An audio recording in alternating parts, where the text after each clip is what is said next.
goes. How quick? Oh, he's picked. This might be a pick six. Bowman Jr. trying to be run down.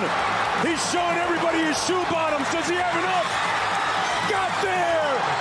Boomer Sooner. How do you like that? This is 365 Sports, powered by Sikkim365.com.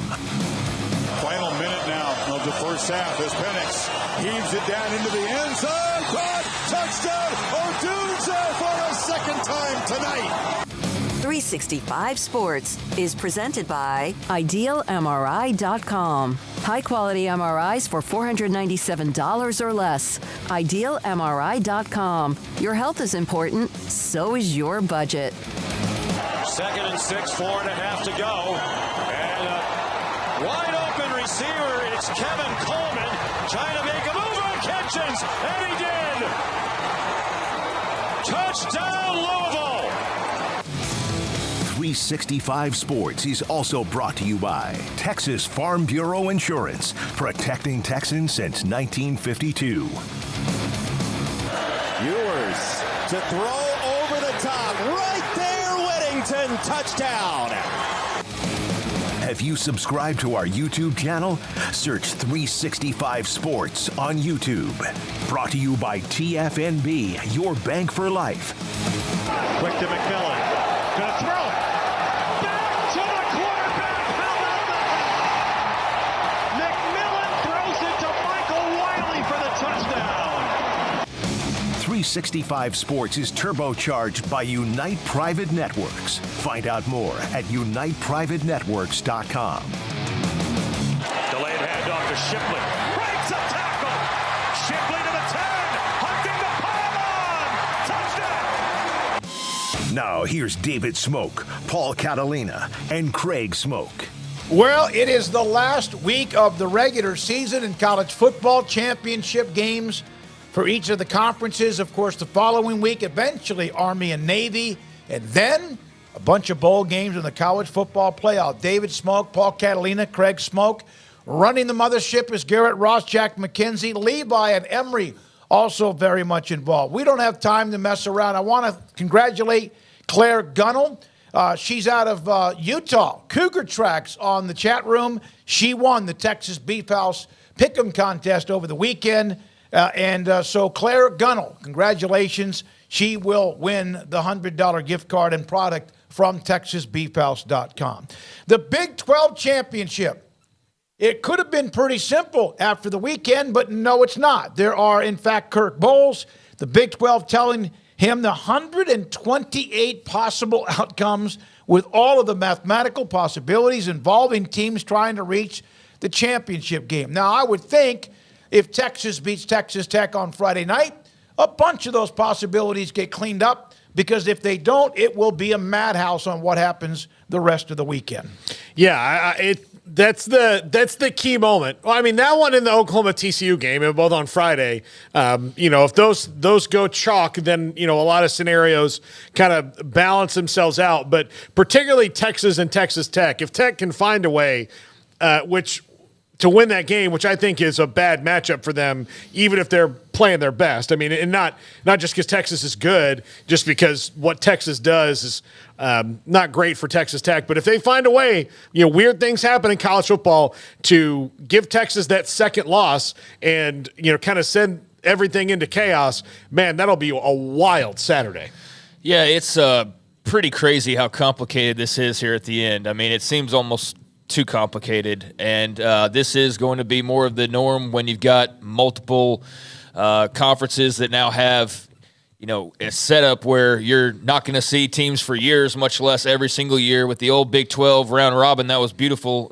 What was beautiful about it was pretty, black and white of what the scenarios look like, because everybody played everybody, and now that you don't not even play everybody, we don't play a lot of teams in there, and the other team's playing teams that you don't play, multiple teams that you don't play, and vice versa. It's a little bit complicated, and it's a situation where I thought if Texas won last week, they were in. Like, I just thought that was pretty simple, but apparently not. Apparently they still have to win another game. But I guess the simplest way for this to be taken care of is what Texas wins, Oklahoma State wins, and boom, we're done, right? Yeah. I mean, that's what you're looking at. Texas and Oklahoma State as the favorites, and of course, there's still a chance for Oklahoma. There's still a chance for Kansas State, but Texas Tech has a role in this in the tiebreakers, and everybody else's results has a role in this. So yeah, it's a mess. But the simplest thing is Texas go win, you're in. Oklahoma State go win, you're in. And Texas versus Oklahoma State, who have not played each other this year, would be your Big 12 title game. Here are, in fact, as Craig was mentioning, the scenarios. Texas, of course, playing Saturday or Friday night against Texas Tech. If Oklahoma, who's in contention, if they win, obviously they will remain a part of the conversation. Texas will clinch both a berth in the championship game and the number 1 seed with a win Friday night against Tech. If Texas wins, clinches a berth on Friday, the following scenarios apply surrounding Saturday. If Oklahoma State defeats BYU, the Cowboys clinch the number 2 seed. We're done. It'll be Oklahoma State and Texas in the championship game. There are other scenarios. We'll go to the second one. If Oklahoma beats TCU on Friday, and that win is followed by a Texas win and an Oklahoma State loss, the Sooners will play Texas in a rematch in the championship game. Would that be a better game than Oklahoma State, y'all think, at this point? That Oklahoma State game, I'm a little wondering how competitive that's going to be given what we've seen lately. I know they won big this weekend, but if it's Ollie Gordon or bust, then against the Texas defense, that's a little bit concerning. The run defense. They did kind of take UCF with them the first half of the Houston game before they went in the locker room and went, where have we been? And so those are the matchup things you talk about where, I was thinking about different things that happened in the college football playoff today, like who could Texas reasonably match up well against, and who would be the team that if Alabama got in, they'd be a problem for, and all that. And if you think about it in the Big 12, there's that. Oklahoma State's been really, really good for the most part of the Big 12 season, but they're really good because of one thing, and that's Ollie Gordon. And if Tavondre Sweat and Byron Murphy are there in the middle, then all right. Can I say something about one of them? I don't think I have a vote for the postseason awards in the Big 12. I think there's probably, we all have a preseason vote. If I have an MVP vote, and maybe I do and I don't know this, I'm voting Tavondre Sweat as the MVP of the Big 12. Well, you don't have all the stats. It doesn't matter.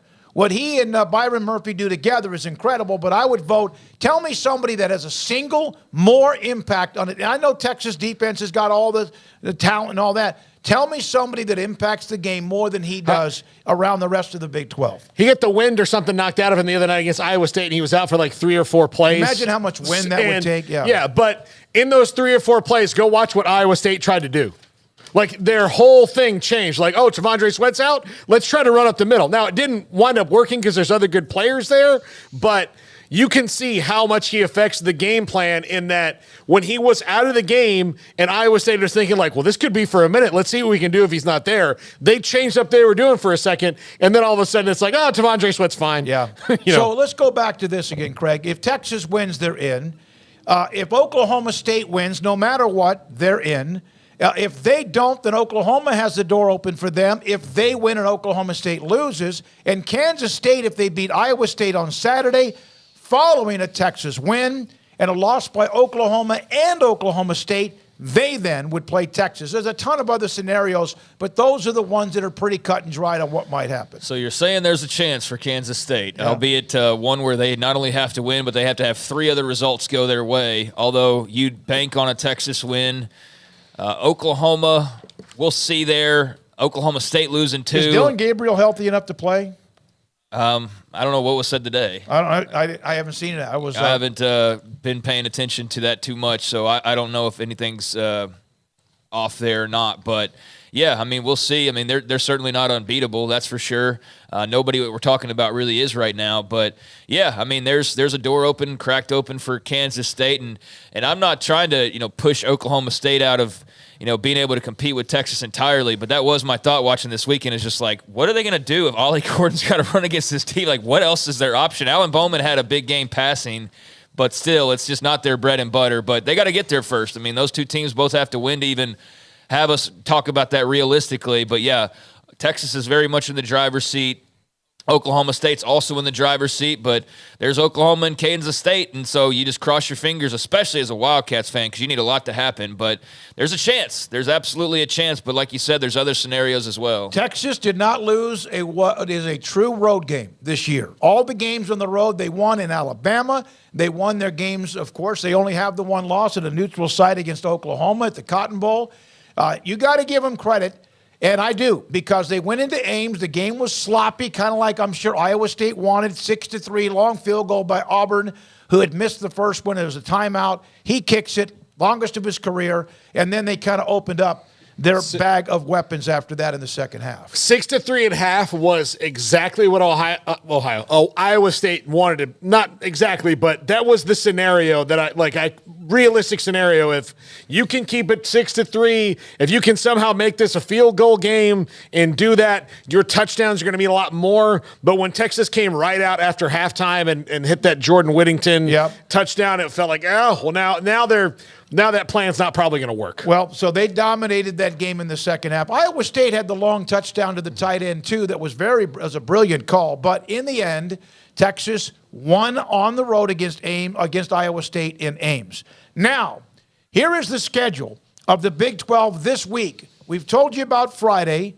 TCU and Oklahoma early on. Then there's Texas Tech and Texas on that night. That's going to be a fun day of football on Friday, Black Friday. There's going to be a lot of good games. We got to get to the top 25 games, too. But, yeah, those are two damn good ones right there. Houston, UCF, BYU, Oklahoma State, Baylor at home at night against West Virginia. Could it be Dave Aranda's last game?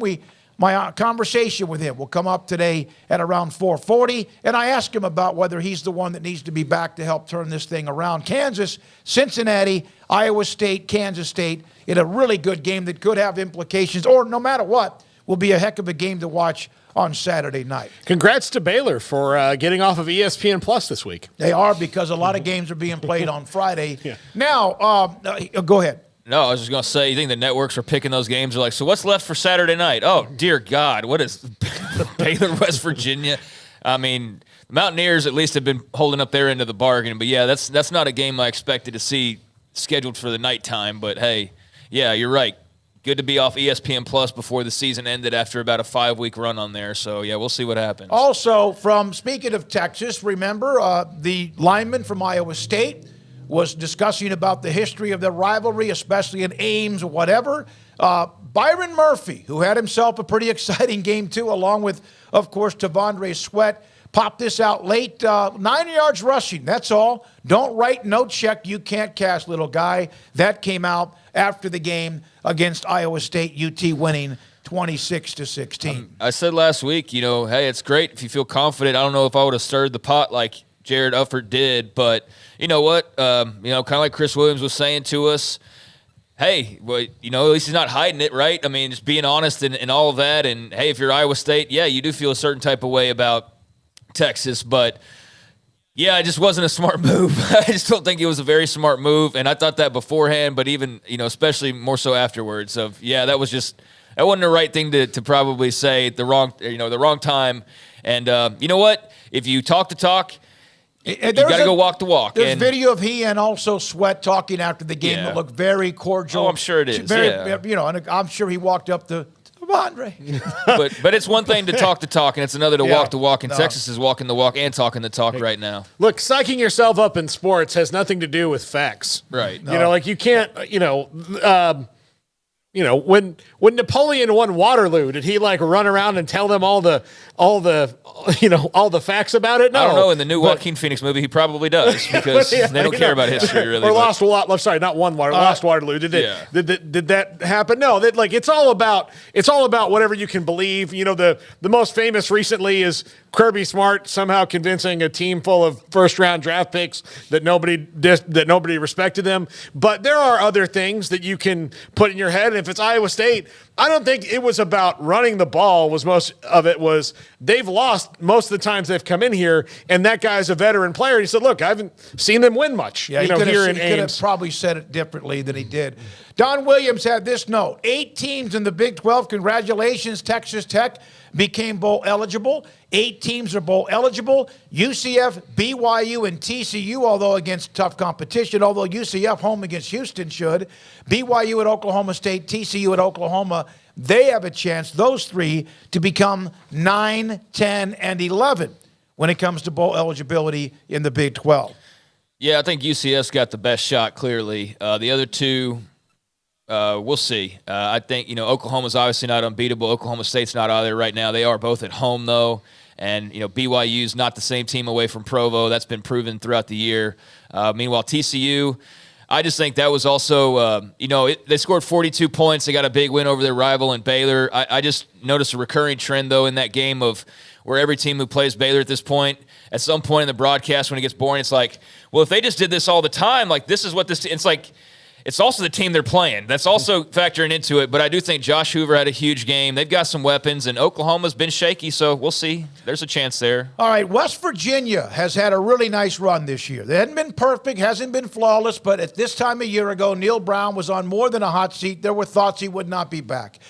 Their rushing attack, 424 yards in their win, no sacks, 2 starters were out. This is from their coach, Matt Moore. I love to watch these Warriors battle. Let's finish strong. And speaking of that, they are now 5th-ranked rushing offense in the country. Most yards rushing per game by a West Virginia offense since 2007. Highest yards per carry, 5.1, by a West Virginia offense since 2016. Fewest sacks, tied by a Power 5 team in conference play with just 3. They're coming to Waco Saturday to play Baylor at 6 o'clock. Yeah, and the home team has won this matchup every time since the Big 12, since West Virginia joined the Big 12. I think that probably ends this week given all the stats you just said, because Baylor and their run defense is not a thing. Yeah, and after last Saturday, just take out run, and that's applies as well, because the pass killed them this past Saturday. But that was a really impressive showing from West Virginia, over 400 freaking yards rushing. I mean, are you kidding me? That's ridiculous. Jaheim White has been great. Donaldson, obviously, is a guy that a lot of people know about as well. But Garrett Green's ability to get around and boogie, obviously, helps too. I mean, over 100 yards for him, over 200 for Jaheim White, and, the mix of other guys along with that, but those 2 in particular, Green and White, were just sensational on the ground against Cincinnati. It was a bit demoralizing for that Bearcats defense. It's been a struggle for them, and they're another team that you wonder how they go into the offseason. They start to retool and try to get this thing back on track to more of their expectations. But that was a good win for West Virginia. You're looking at 8 wins, 8-4. When you were rolling into a hot seat year, and then possibility of 9 with a bowl game. So, yeah, that's big time for Neil. That's exactly what they needed, and he's been able to deliver that. I know not everybody is still sold on him. There's still plenty of people that think he's still not the guy. But if you're going out there and winning 8 or 9 games, then you know what? That's all you can do, right? And so that's what they have a chance to do. 2017, West Virginia won in Waco. Somebody just put that up on the board. 38-36. That would have been Matt Rule's first year when they went 1-11. Tyler Shuck is going to the transfer portal. Not a surprise. Baron Morton was really good protecting their win. Tyler Shuck, it was a close, early on, UCF up 14-0. Texas Tech eventually just kind of wore them down to win it. Extra point being blocked was obviously a big deal too, but Tyler Shuck hits the transfer portal. If you need a guy that can play, he's one, but is and can he remain healthy? That remains to be seen. Yeah, Taj Brooks is the story of the year for Texas Tech. How solid he's been week in and week out, and he was once again on Saturday. That missed extra point was absolutely massive. UCF's sequence before the half was absolutely massive, and I think there's definitely some upset feelings coming out of that game, just sort of the way it was coached in some ways, and just a frustrating year overall for UCF. But they're giving themselves an opportunity to get into a bowl game, and given where they were at one point, that would be okay. But, yeah, that was a really good win for Tech, and to be able to come back after being down early and then fend off UCF, that very much reminds me of Matt Rule's Baylor teams, of just being tough and just staying in the fight and just giving yourself a chance. And so long as you give yourself a chance, you have a chance to win, right? Mm-hmm. And it doesn't always have to be pretty. It doesn't always have to be, all three phases, but just people make plays. So you get the missed extra point, and little things like that add up. And in a game like this, that made all the difference in the world. And now they're looking at a possibility of 8 wins themselves. So big time turnaround for Joey Maguire. Jeremy Fudge, who's on the advisory council for the NIL GXG for Baylor, is going to join us at 3:30 to answer a bunch of questions about many things. Roger Wallace, UT color analyst, today at 5:25. Phil Bennett will join us today as well, just after 5 o'clock. Paul has his top 5. But there's a few more notes, and this is a Big 12 note as much as a Utah this year note. Cam Rising announced that he's coming back. He was a part of the 2018 signing class at UT. Cam Rising missed all of this year, never could make it back. He will come back and play his first year and Utah's first year a part of the Big 12. Yeah, it's good news for Utah. It's great news for the Big 12 as well, because that pretty much solidifies, you would think, Utah right there near the top of the preseason standings and predictions for next season, and likely a top 25 type team, you would think, as well. So that gives them at least somebody that's a bit of a name and contender early on, and just in general, that's really good news for the Utes as they make that transition. Going back to Tyler Shuck, I mean, that's a JT Daniels thing at this point. I mean, to be now bouncing to your third school, I don't love that, but I understand that he was basically, the writing was on the wall there that his time at starter was over. He had gotten multiple opportunities, kept getting hurt. And so, yeah, that, at some point you had to turn the page to Baron Morton to kind of move on. And so I'm not surprised that Texas Tech is doing that. But great news on the rising front. All right, we have time, about 3 minutes here, to get some national notes in. The AP Top 25 poll, we're going to flash it up. We don't have time to really digest it because there's a few changes. Oregon State, after that tough loss, dropped back a little bit. There you have the top 10 with Georgia, Ohio State, Michigan, Washington, Florida State moves down one. I wonder if the Jordan Travis news had anything to do with that. Plus, Washington won another game against a team that's ranked right there outside the top 10. And in some polls, they were 10. Oregon, Texas, Alabama, Louisville, and Missouri. Oklahoma is there at 13. You see Kansas State, Arizona, by the way, now 16, and then also Oklahoma State from the Big 12. Yeah, I mean, look, the Jordan Travis injury has something to do with it. Also, just giving Washington credit for running through their schedule 11 games and being undefeated, which is better than FSU's right now. Yep. I mean, it's just better. So whether FSU won 58-13 and had to do it by scoring 58 points with Jordan in the game or not, withstanding, Washington's schedule just better. I mean, they've got wins over Oregon and Oregon State and teams in the Pac-12. It's a better league USC, than the ACC. Yeah, so yeah. By love, one thing quick. Liberty, Toledo, and James Madison all there, even though James Madison knocked out at 22, 23, and 24. Craig? Yeah, it's interesting to see those teams. And also, how about Arizona? Yep. Good for them to be there approaching now the top 15. Jed Fish doing a great job there. Good to see, K-State, Oklahoma State occupying some spots that aren't just Oklahoma and Texas repping the Big 12, although albeit in the bottom half. But just looking at the top of that thing, it's going to be a very interesting race. I mean, knowing that 2 plays 3 and you still got 4 playing 6 in the Pac-12 title game, we assume, and obviously Texas sitting in a very sweet spot, but also one where you wonder how does the committee handle the Travis injury, which I'm sure we'll ask Paul more about later on, was just his general feelings about that.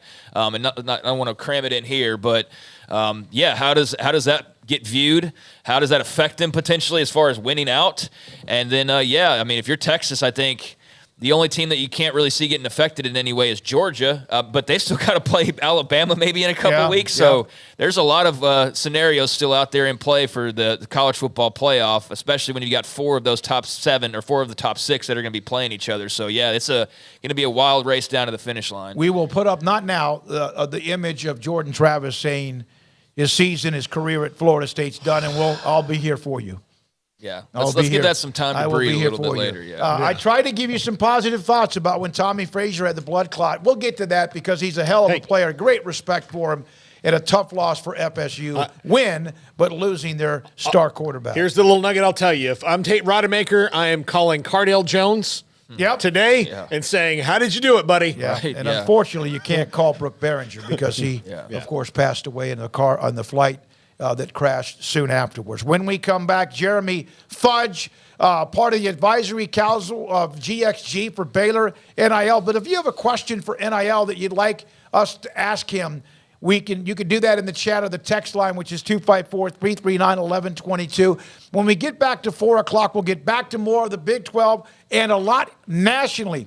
Coaching, one change for sure, one that is not a change, and then a couple of other notes. And Dan Mullen with what he said about Lincoln Riley and USC beaten badly and physically beaten up by UCLA.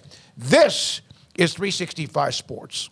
You don't want to miss our best price deals during the Black Friday sales event at Allen Samuels. This month, you can save big on the truck you've been looking for, like the new 2023 Rams. Shop our great selection of inventory in-store or online today at Allen Samuels in Waco. Some say a dog is a man's best friend. But I tell you what, boys, you better think again. 'Cause there ain't nothing better than some cows, pigs, and turkeys too. I love to cover them in sauce down at Rudy's Barbecue. Bring all your friends to Rudy's for some tasty oak smoke barbecue. Next in line.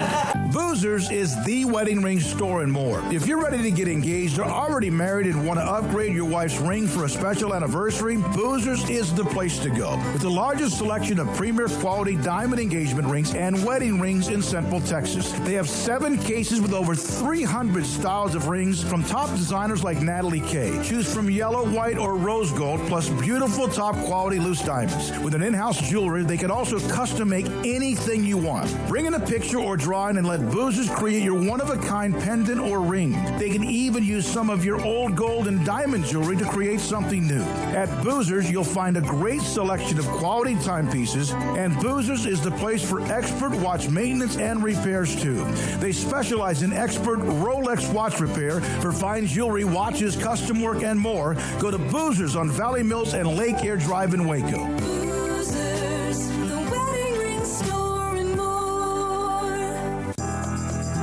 Riverbend Liquor and Wine now has 2 locations to serve you. The original on Lakeshore Drive at North 19th Street and the brand new spot in downtown Waco at 600 Franklin Avenue. If you're looking for the best in craft beers or local Texas bourbons, then the original is the place to be. And for the latest trends and online phenomenons, head downtown to the Franklin location. Either way, you're going to get the same great variety, customer service, and speedy experience. Check out both locations on their Facebook and Instagram pages. Riverbend Liquor and Wine, Lakeshore Drive at North 19th Street, and now downtown on Franklin Avenue. Stepping into a new pair of boots is great, but stepping into the boots of a U.S. Army officer can also add confidence and leadership skills to your son or daughter's career path. There are more than 150 occupational specialties to help them find the best fit for their future. See all the things your son or daughter can achieve in our boots at GoArmy.com.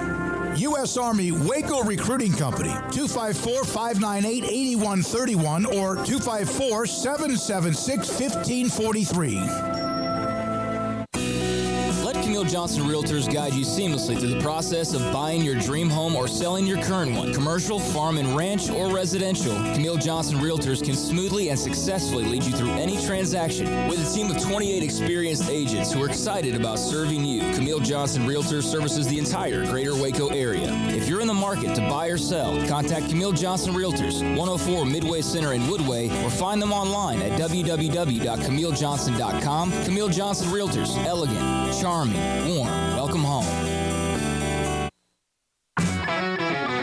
This is 365 Sports. The 3 o'clock hour is sponsored by Waco Custom Marketplace. Meats, sweets, Texas treats, and a cut above the rest. 425 Lake Air Drive, Waco. Man, there's a lot to get to. We do have a short week, a condensed week, because of Thanksgiving. We do have that. We'll be up on Thursday and then also Friday and give everybody a chance to get away and do what they want to do. We're now joined by Jeremy Fudge. He's a part of the advisory council for GXG, Baylor NIL. And then also, he, of course, is the CEO of BAL. He joins us on 365 Sports. Jeremy, thanks for your time with Paul, Craig, and David Smoak. So how would you say the change in the NIL direction for GXG that handles Baylor, was this something that had anything to do with the struggles of this year or something where it just my goodness, everybody said it's time to move forward? Good to be with you guys. Definitely more of the latter. It's not reactionary. It's not because of how the football is going this year. We try to be thoughtful of what's going on around us in the environment, both generally within NIL as well as competitively in schools in Big 12, et cetera. Each sport is different in terms of how it's played out, how it's evolved over the last 2 years of NIL. And so, you saw basketball move a lot quicker towards this sort of model than football did.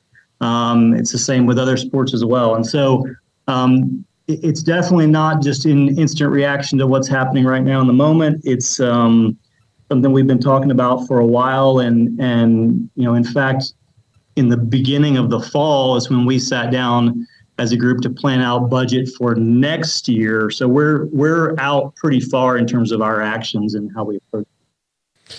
Jeremy, why does it seem to the public, at least for Baylor's name, image, and likeness, that some of this is a secret? Like, not, I see secret. It's just not publicized that much, because I can't tell you, especially on the post-game show that I do every week, how many times we've gotten questions about it. And I say, listen, I'm told it's good, but I don't know any numbers or facts to tell you about that. Yeah. If I can answer that more broadly first, and then I'll try to get to a more specific answer. I think what people miss, and I read the message boards too, I try to keep up with it. What people miss in this whole conversation about NIL, I think there's two things. One is this is new still. This just started in 21. July 21 is when NIL started. And so there's sort of this anguish or this angst about, like, we have missed, we were late to the game. I don't know how many times I've read that line, right? Like these kinds of sentiments. And one, factually, they're just not true. But two, again, July 21, we're 2 and almost not even a half years into this. We're not late to anything. And so there's just a misunderstanding, I think, in that sense of it all. I think there's also a misunderstanding of, the amount of complexity around the rules of NIL. Right. You had the NCAA, you had state laws. In Texas, we have our own state law. Not all states do. And until October of last year, 22, the school couldn't have anything to do at all with this. Right. And yes, there were schools involved with their NILs. Right. We hear and see occasionally some of those stories even pop up.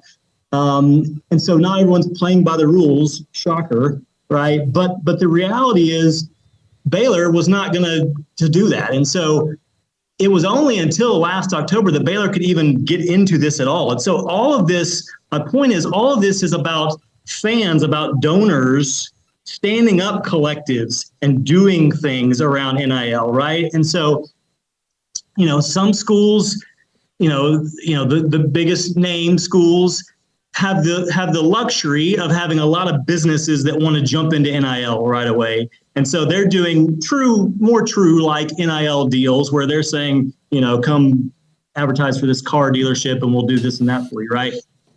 Baylor historically, Waco historically, we don't have a lot of that business infrastructure around our athletic programs. And so I think, it is misplaced angst or judgment to say Baylor this, Baylor that, athletics this, athletics that, because this is about, by the grace of God, John Passavant saying, I've got some interest in this. I'm willing to put a crap load of my time unpaid into this and stand up GXG.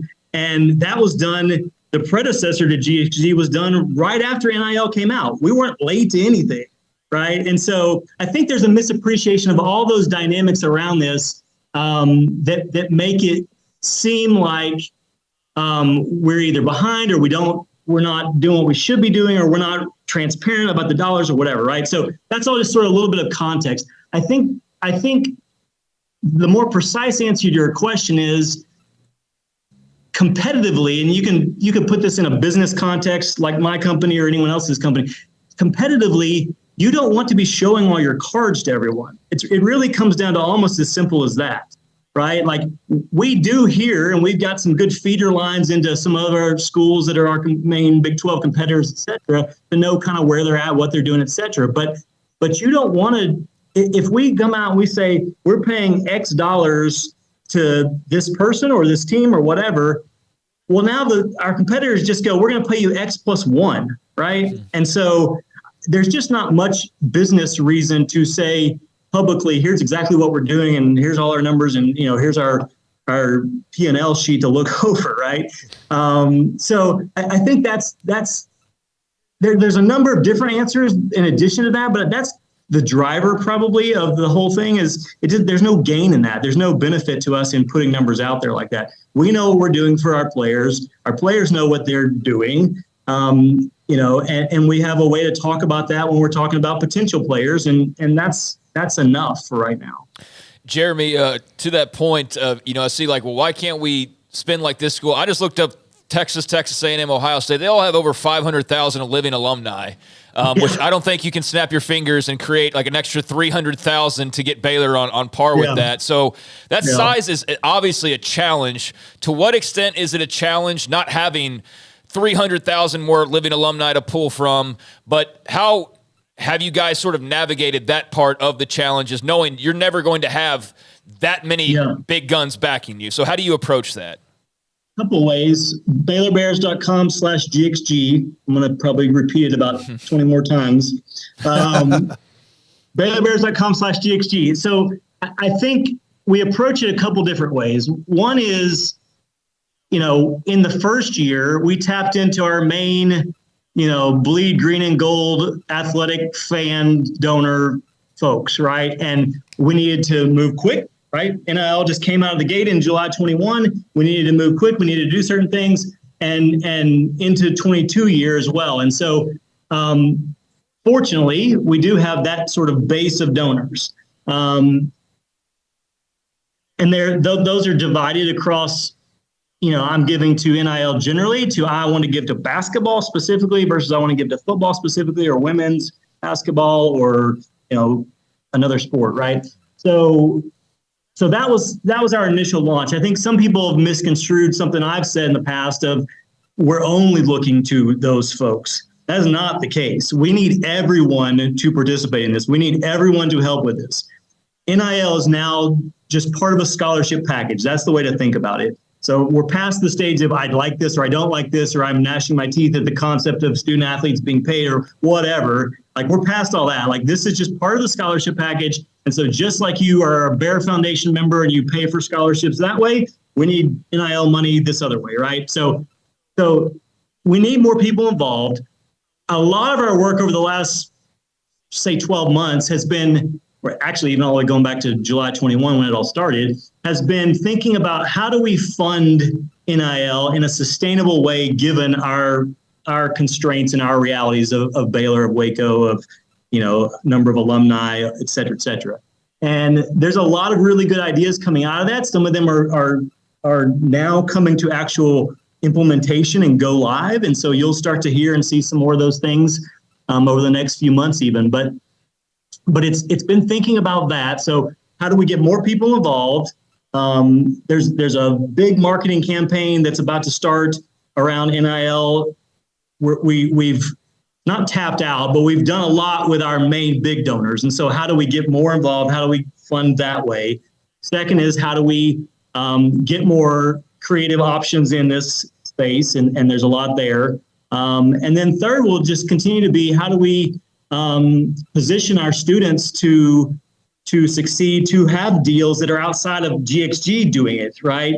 And that's, you think back to very early days of NIL, and Jared McVay made the big play in the championship game, right? And Sikkim did the signed photo, right? That was a great opportunity in a true NIL sense to raise some money based on that. So those are the kind of the concepts kicking around. We don't have the number of alumni. We don't have the number of deep pockets. We don't have the number of things like that. But it doesn't. It's not going to take that much for us to keep sustaining at an excellent level like we have been. And I think that's an important point because we have not missed on an NIL opportunity that I'm aware of, at least. We've not had someone say, if you don't give me X, I'm out of here. And we didn't have the money for X. Or conversely, we didn't want that player. Like we may have said, good luck to you, right? But we haven't had a miss in that sense. And so, I think the way to think about the dollar amount as a whole amount of NIL is not so much like we've got, X millions and they've got Y millions. And are we close to that or not close to that? I think the way to think about it is, are we able to do what we want to do to be successful? Right. And if the answer to that is yes, then we've got what we need. And that's been our approach really all along. You may not be able to answer this, Jeremy, but Torian York was committed to Baylor, ended up at A&M. Austin Novosad for a full year committed to Baylor, ended up at Oregon on a late night flight into Eugene. Were those that if you have the current, what you're moving forward with deal available, would those two be Baylor? You're right. I can't totally get into that, but I would say what I said a second ago. We have not had an opportunity to match X that we didn't come up with the money to match X. So it would just be on they wanted to go there. That's it. Like that was where it was, right? So if a player theoretically, based on what you said, like if you matched it, then they're just saying, well, no, I'm going to Y school, right? Yeah. And the best way I find myself these days talking about NIL is just analogizing to my own company and any company for that matter, right? Someone could say, you lost this great employee to your competitor. You must not be doing good. Or sometimes that employee just doesn't come to you, right? They don't give you the chance. Mm-hmm. They just say, I'm out. And you go, oh, surprise. Okay, well, anything I can do? No, nothing you can do. It's I just needed to change of pace. Okay, well, good luck. That's the reality. And so, there's a lot of conspiracy theories that float around, but there's a lot of just normal business world that is now part of this thing, for better or for worse. You can always choose one job offer. Yeah, exactly. Jeremy, I want to go back to something you were talking about a little bit earlier when you're talking about how new that NIL is. I have a theory, and again, I'm not trying to point out certain schools or anything, but the ones that seem to be better at this seem to me the ones who already were doing it to a certain level. And then when it was made legal, we're just like, oh, well, great. Now we can actually say out loud, hey, come donate to this. Yeah. I think there's probably some credence to that theory for sure. I mean, I think that, again, if you think about because of the size, right, the bigger you are statistically, the more big donors you're going to have. And the more big donors you have, the more you're going to have rabid football or sports fans in that group, right? Just pure statistics. And so, by virtue of what Ohio State has, there are some crazy raving lunatic fans that have deep pockets that were ready, and maybe they were already, to jump into this thing. And so there's just a difference there. But again, I don't see that we have missed any opportunity that we wanted with what we have today. I think we can be successful with what we have today. And we started out with what we thought we needed that year. And then we basically doubled it or slightly over doubled it the next year. And then we're going to double again, basically. And so we're continuing to build out as we see needs increase. And that's not so much because we were short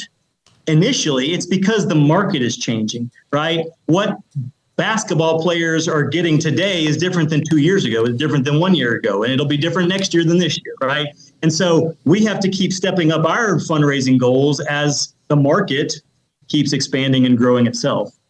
Yeah, to Paul's point, the bag man is now the CEO of a collective. This is how it's changed. But Jeremy, for those who don't follow it as closely as we do, in terms of they're hearing that Baylor's making a change or Baylor's doing things differently, can you explain to folks out there who maybe don't know, what are the significant, adjustments you guys are making now moving forward compared to what you've been doing up to this point? Yeah, and it's a little bit overly hyped and dramatized, if that's a word, in the moment, right? And I understand why, but we started initially with an approach towards team-wide deals for all sports. Basketball quickly moved in a more personalized direction, and football now is moving in that same direction. So that's really all that's happened is we're shifting from a firm-wide even deal where they can earn more NIL by virtue of their NIL, their value, through external to more of a, you can earn more internally as well as externally now in football. And again, that's the case already in basketball. And so it's just aligning those two things basically. Jeremy, you mentioned about Waco and the infrastructure as far as businesses. There are about 5 or 6 schools in the Big 12 whose city populations are much smaller than Waco. Some of them seem to be more successful with this than others. Is the Waco business infrastructure with what's happening downtown with Chip and Joanna, balconies and all that other stuff, is that better now than it was 2 or 3, 4, 5 years ago? Yeah, it for sure is. And I think our mayor, Dylan Meeks, has done a lot in that regard for Waco and for Baylor. And so that's been very helpful. There's still a lot of room. We can do more there and grow more there for sure. And I'm hopeful that will be the case. But it has improved some. But we're still largely, in most facets of athletics, we're still largely reliant on individual donors versus businesses. Jeremy Fudge, GXG Advisory Council, and also CEO of BAL with us on 365 Sports. So, and just to maybe put a bow on this particular part of it, Jeremy, you have said over and over again, confident about the amount of dollars you're putting out and the way of getting players. So this football season sitting at 3-8, you do not feel as a result of lacking in NIL, correct? Not in a direct sense of we missed on a player because of it or something like that. Mm-hmm. Now, I know I haven't listened to it, but I know you guys are Coach had a media session, his normal Monday media session, and I think you guys did something coming up here shortly with him. I think there's a part of this that I can't speak to that only he can speak to, obviously, of how do you think about it as a coach and how do you use it in terms of recruiting, et cetera. But I think, from my vantage point, yes, I don't think you can necessarily point to something and say, we missed on these players in the portal or something like that, and that's resulted in our season that we've had. Now, I do think, a system that says you can earn more than your peers, right? Not only externally with whoever might want to pay you for that, but also internally. I think that will have an impact, a positive impact. I mean, that's our thinking and our hope. And I think it helps in recruiting, whether that's high school or whether that's portal. It helps in retention. It helps in all these ways. But there's nothing, you can't draw a straight line, is I guess what I'm saying, of because we didn't have $2 million more dollars, we don't have 4 more wins or something. Jeremy, the overall way that this football program is put together, and you understand that Dave Aranda is under tremendous heat. This has been a disappointing year, shockingly in a lot of ways, but also coming off how it ended last year.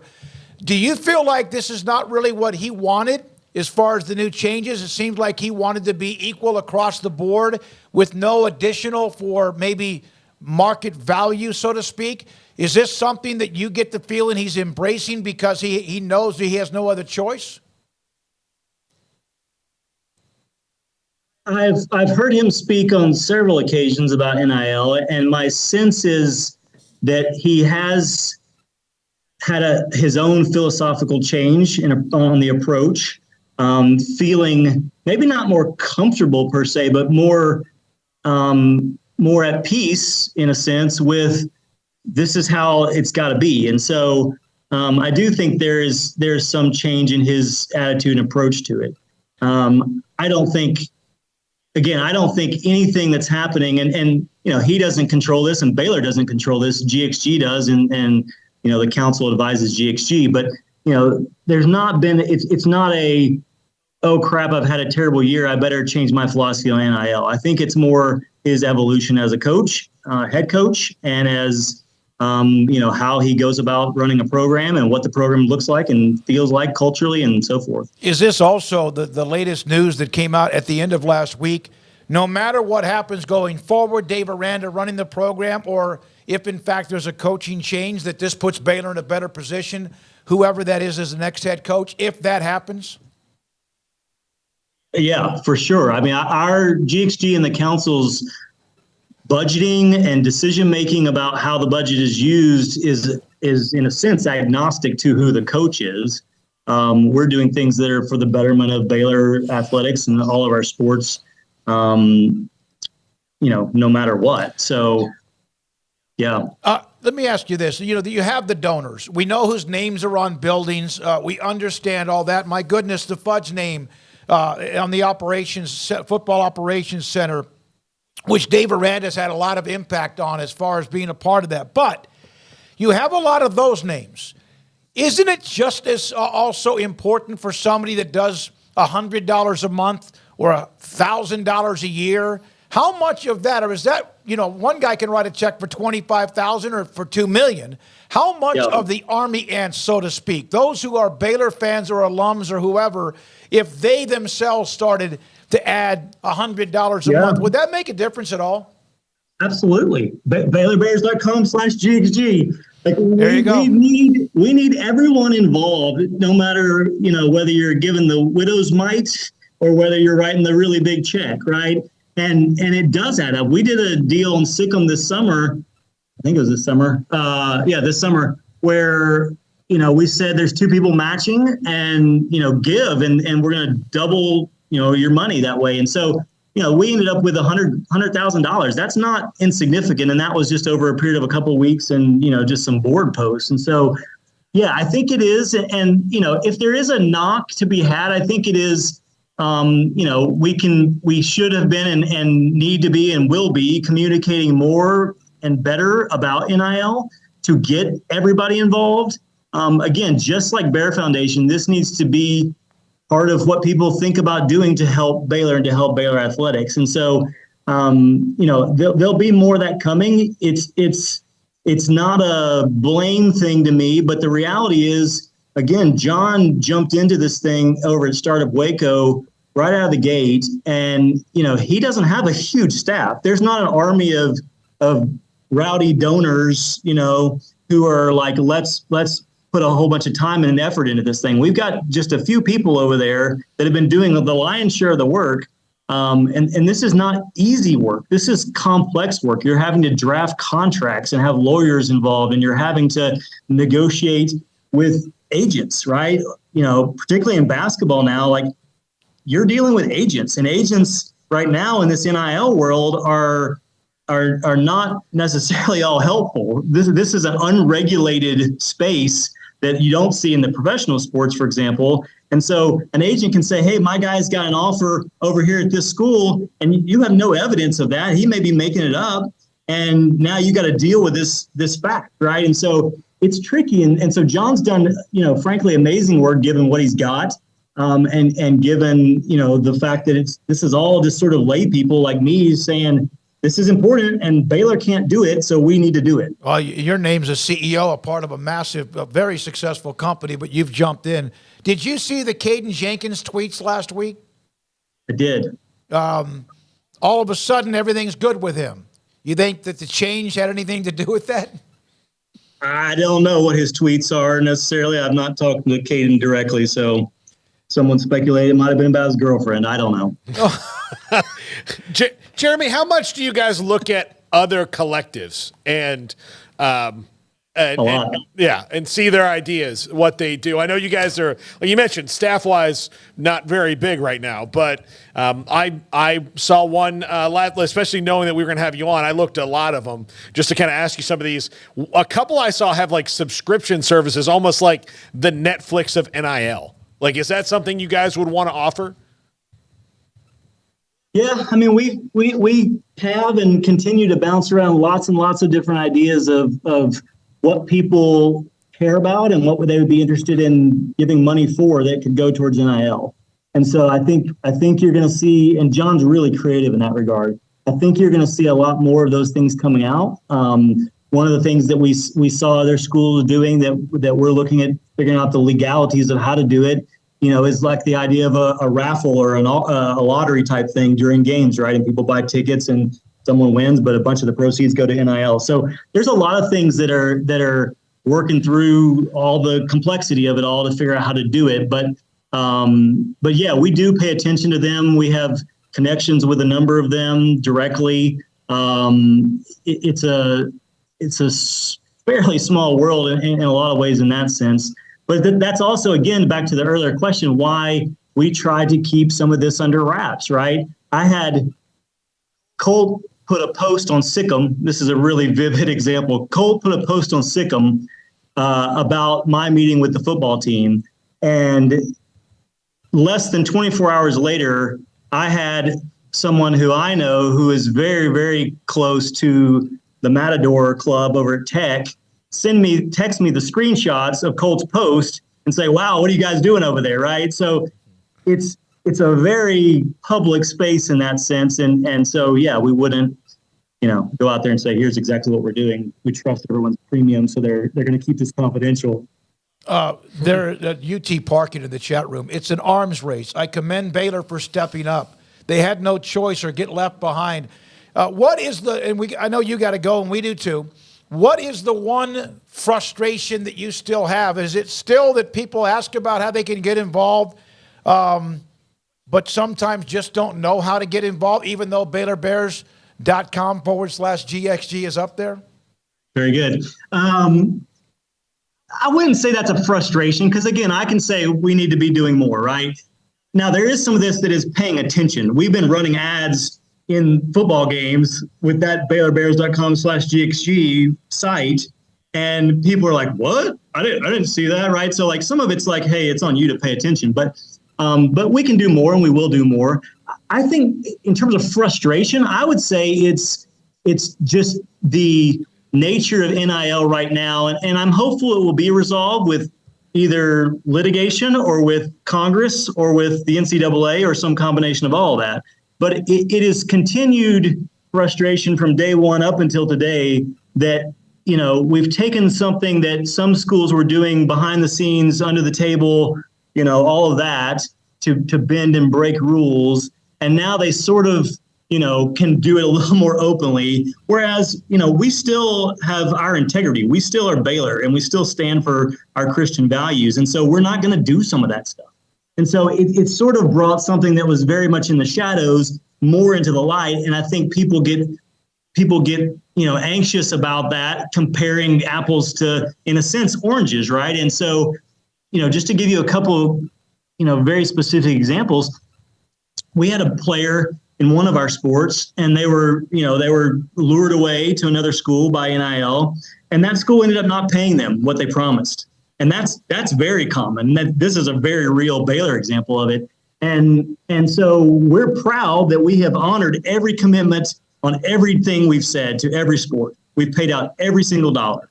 And so that's important to us. We want to be men and women of our word, right? And so you get things like that, and you get, people tampering in a sense with all of it and going around rules. And so you saw an example of, the Florida player, and the collective had done a whole deal, and then the school said, oh, hold on, you're breaking the rules. And then he goes in, ends up in Arizona or wherever it was, right? And so, those kinds of things are still happening, and we need to have guardrails put around this thing so that we can all have a equal, chance at the fight. So there's a lot going on in that space, more than we have time to get into. But I'm hopeful that legislation or NCAA or litigation, if it comes to that, resolves some of this.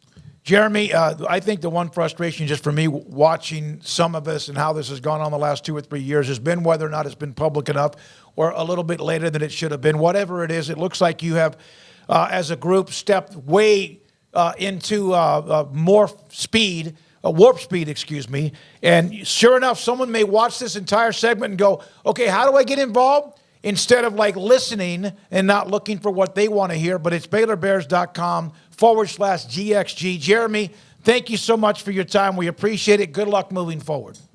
Thank you, guys. See you later. Jeremy Fudge, Advisory Council, GXG. GXG is green and gold. That's the abbreviation of it. And I see when he has posted occasionally in the forums about the I guess you say NIL, the program, whatever. And one of the first 2 or 3 responses are like, so how do I get involved? And it's right there. And you just read it. It's almost like when we do an interview. Well, what did he say? Listen to it or read it. And a lot of times Craig and others will transcribe interviews so that maybe that's yet another reason you can't. Wait a minute. What did he say? All right. When we come back, the 4 o'clock hour, many things to get to college football. Coaching changes. One that there was a thought it might be that won't be. Realignment. With that involving basketball. Man, it never ends, does it? This is 365. Excuse me. This is 365 Sports. Maybe I need to get an MRI on my lungs after that. I don't know. I have had double pneumonia before. IdealMRI.com in the Central Texas marketplace off of I-35 in Waco can help you find out what is bothering you that hurts so much that it shuts you down. You can't sleep. Good friend of mine, Pete, had a knee replacement, needed to do it a long, long time ago. And then all of a sudden, because of how he was walking around because the knee wasn't strong, he all of a sudden had a hip issue flare up. And now he's going to need hip replacement, which is what you hear. You hurt one knee, the way you walk or run is different than the other one goes out. So IdealMRI.com can get you what you need. Yes, there are also businesses that do x-rays, but if your doctor, orthopedic surgeon, or otherwise ask you to get an MRI, you can tell them about Ideal MRI. $497 or less every single time. It's normally average is $1,100 or more. Ideal MRI with state-of-the-art technology, MRI machines, specs, and the Texan specialists are fantastic. There's not a long wait when you get there. It's easy to get an appointment. They do a great job for you. They've done a great job for me. IdealMRI.com. Right call can make all the difference on and off the field. I'm Mark Stewart with Bird Colgan Ford. When it's time for a new car, truck, or SUV, Bird Colgan Ford is the right call. Come check out our award-winning lineup of best-selling models in their class, like the Mustang, Explorer, Expedition, F-150, and Super Duty. Make the right call for your next vehicle at Bird Colgan Ford. Bird Colgan Ford proudly supports Baylor Athletics. Sic 'em Bears.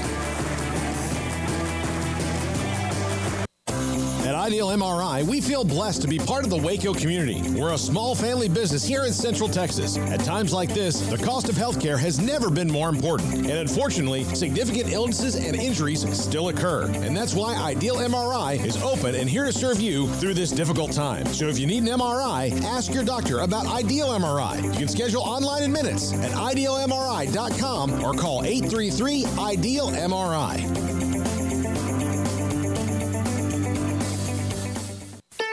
Don Humidor, your home with a 48-foot walk-in humidor with the elite cigar brands from around the world, including the #1 cigar of the year, Aging Room Cuatro Nicaragua. Plus, they have the great brands like Macanudo and Artur Fuente, Rocky Patel, Aston, and so much more. CBD, great for sore muscles, aches and pains, sleep, Vita Dreams, and anxiety, mild depression, general health and wellness. Their staff very knowledgeable on the subject. If anyone is curious about CBD, ask Carol and Ashley. Don Humidor in the Townwest Shopping Center off Valley Mills in Waco.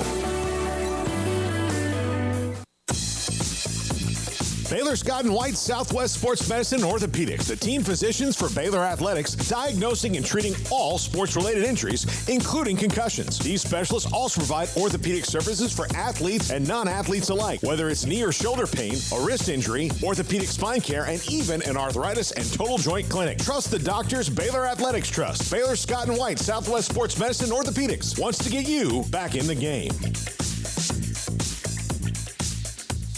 Waco Custom Marketplace, 425 Lake Air Drive in Waco, is your holiday item superstore. Half spiral hams, 8 to 10 pounds for $4.45 a pound. Pit hams, 12 pounds for $4.45 a pound. Bone-in hams, 18 to 22 pounds for $3.40 per pound. Whole raw turkeys from 12 to 16 pounds for $2.50 a pound. Whole smoked turkeys, that's smoked turkeys at 9 to 12 pounds for $3.75 a pound. And mini pit hams, 6 to 8 pounds for $5.99 a the pound. And don't forget they have full service butcher shop where you can find what you want: pork, poultry, seafood, and beef. And I bring up the beef because big beef tenderloin or a prime rib. Brian Bauer and the Bauer family. Full service bakery with fresh baked kolaches every morning and bread. And cold beer and wine. Tailgate needs from pellet fuel to charcoal. Waco Custom Marketplace and the holiday items, 425 Lake Air Drive in Waco.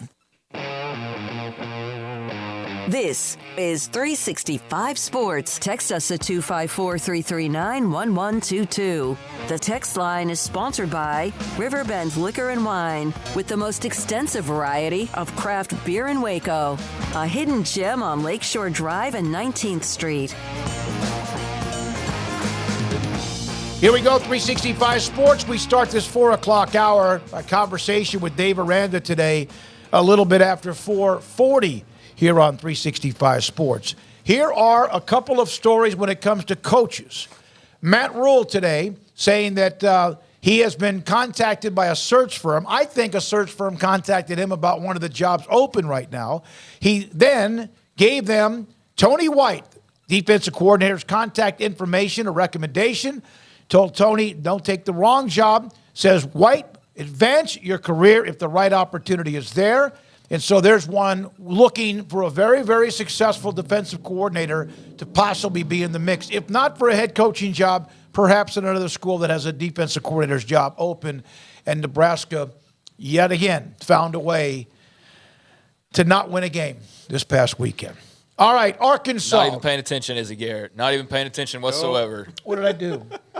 Sitting here talking about Nebraska defense, and I got a black shirts hoodie there on you go. here. I mean, that's the one thing they can do is play defense. They can. They're pretty good at it. Yeah, they can, and so it's not surprising that he'd be under consideration for some jobs. I'm not surprised either that Matt Rule might be getting some calls as well. But got to work on that offense. Work on that offense, and now they find themselves in a situation where they've got to win this weekend to make the postseason. Had a little bit of breathing room, and now taking on Iowa of all teams, and 5-3 to 5-6. Yep. Yeah. So I mean, rooting for the Cornhuskers, obviously, but yeah, that's a tough game now coming up. I'm going to throw this out there. How to are they you going to guys. score? How chaotic would it be in a move of ultimate defiance if Kirk Ferentz wins the Big Ten championship game 9-7? He's not going to do that against Michigan or Ohio State, more than likely. But if if they had their opus, their absolute that would be it. If he was just there doing this and it's 9-7 and the Big Ten is outside of this thing looking in. I have to say, man, for as much as we poo-poo all over the job done there on offense by Brian Ferentz, I mean, the fact that they're going to probably win 10 games is ridiculous. Yeah. I mean, that's silly. And so no matter how bad it is to watch at times, that defense is obviously thrilling to watch. But I'll take it. I mean, how many teams would take a poor offense for 10 wins in the regular season, potentially? At least 9, they're guaranteed. And the shot at maybe winning 11, 12 games, I mean, it's crazy when you think about it, right? I mean, just the amount of angst there is for one side of the ball, and yet it works still because the defense is so dadgum good. It's just crazy. It is crazy. It is a division that is not filled with a lot of alphas. Right. Wisconsin is down. Nebraska can't get their act, although better now, still can't quite get over the hump. Arkansas will have Sam Pittman as their head coach for another year. Arkansas AD Hunter Yurachek informing the Razorback players and staff he is sticking with Sam Pittman as the team's head coach entering the fall offseason of 2023-24. Yeah, this feels like a really weird carousel of just the candidates that are available, right? Like, I mean, it just felt like a year ago there were so many more names that were involved. And now it's like just a different kind of a feel and a different kind of a list, and a lot of teams who seem to be like kind of in flux and not really maybe have that ideal candidate in mind to be able to make a move, right, and pay the buyout and then move on to a guy because they're not really sure, like, was the guy that we're going to get any better than the guy that we have? I think that's the dilemma for some teams. I think that's the dilemma for Baylor. I think that's the dilemma for Arkansas.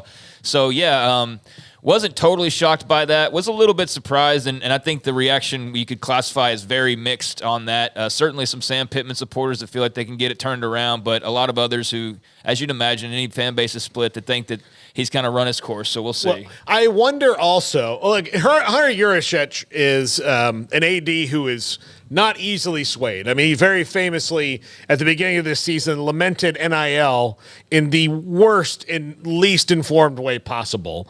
I mean, honestly, he sounded comparatively like a flat earth truther when it came to name, image, and likeness. Like, buddy, like you can be against it in certain forms, and that's fine. You can have your opinion, but come up with a better reasoning than he had. So I don't think he's going to be swayed a lot by outside opinion, especially since Sam Pittman is the guy that he hired. But I also wonder, there are probably some guys out there that Arkansas would love to have, and they might have kicked the tires on them and then been like, So if it's not those guys, then maybe you just stick with Sam Pittman. Doesn't he also have a pretty good contract as far as the buyout? Was he the one that has a pretty heavy? I don't know that if you're an Arkansas fan. I'm not trying to. Look, Jerry Jones in a good mood. He can come and help you out.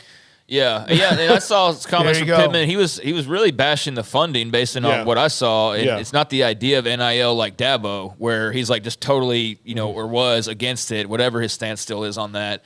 I think Pittman's was more of like, hey, we need more money to be able to compete. And so I think they have gotten that. I saw a story earlier today where the funding's already improved, I guess, and so that's looking on the uptick, and now he's coming back. And so I think what you can take away from this, regardless of whether you felt he deserved to be back next year or not, is next year is like the year. So like no more debate on when the timing is right. Like he has to go and win next year, and if he doesn't, then they're probably moving on. And if he does, then hey, settle in and keep building on the foundation that you've already created. It looked like 3 years ago that they had a pretty good thing going. By the way, UT Park in Arkansas is a really good recruiting class this year.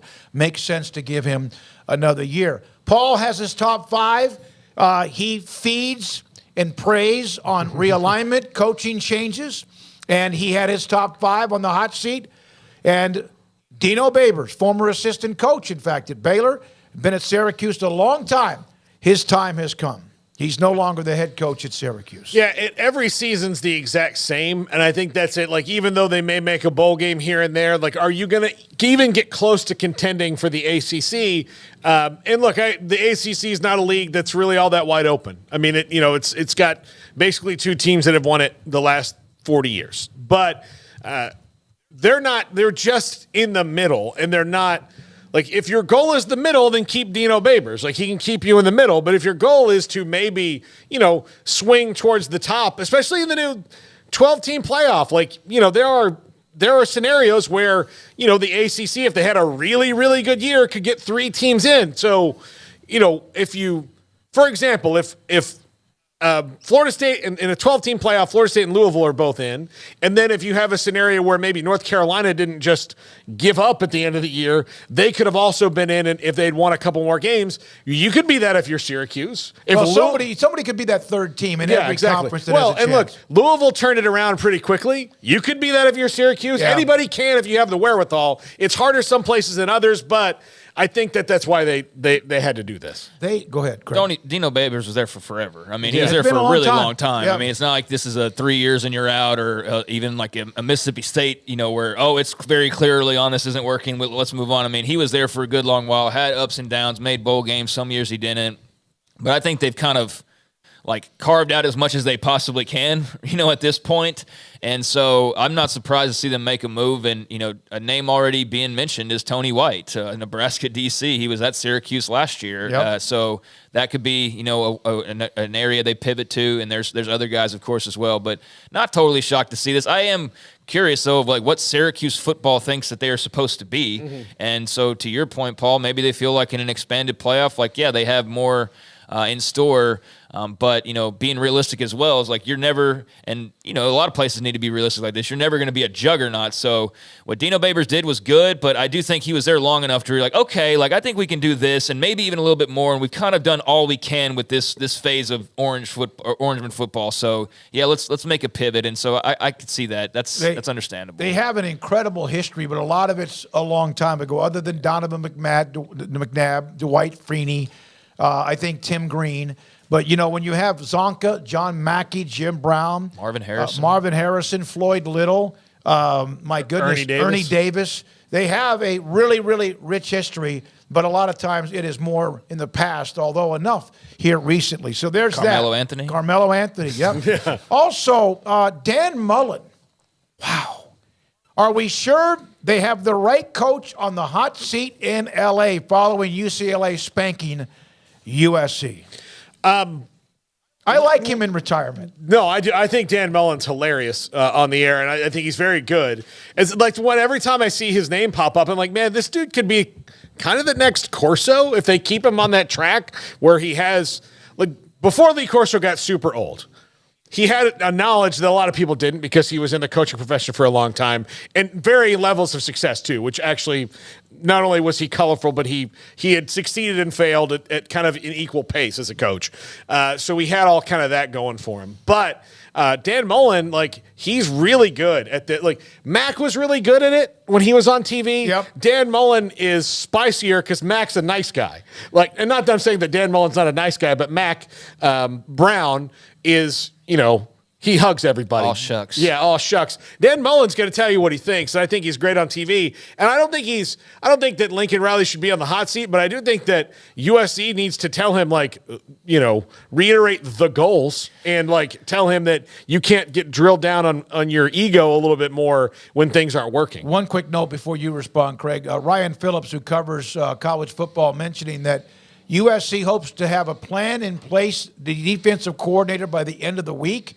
And Jason Scheer saying, text from his guy, that Jim Leonard and Collins are the leader right now in the clubhouse. Craig? For USC's DC job? Yep. Okay. Yeah, I mean, Jim Leonard, somebody I think Paul brought up, and that would make a lot of sense for them to – I mean, that would be a really big hire for them. But, yeah, it's obviously been massively disappointing compared to expectations and – you know, Caleb Williams' final run and all of that. And so, you know, that's a funny little line from Dan Mullen. I don't know if he has anything against Lincoln Riley or if he's just, you know, having fun and poking.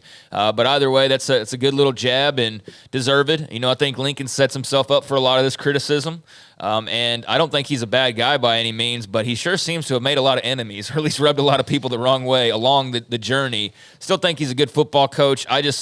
I don't know what it boils down to outside of the defense, you know, obviously being a major issue for them most of the year. But, yeah, UCLA took it to them.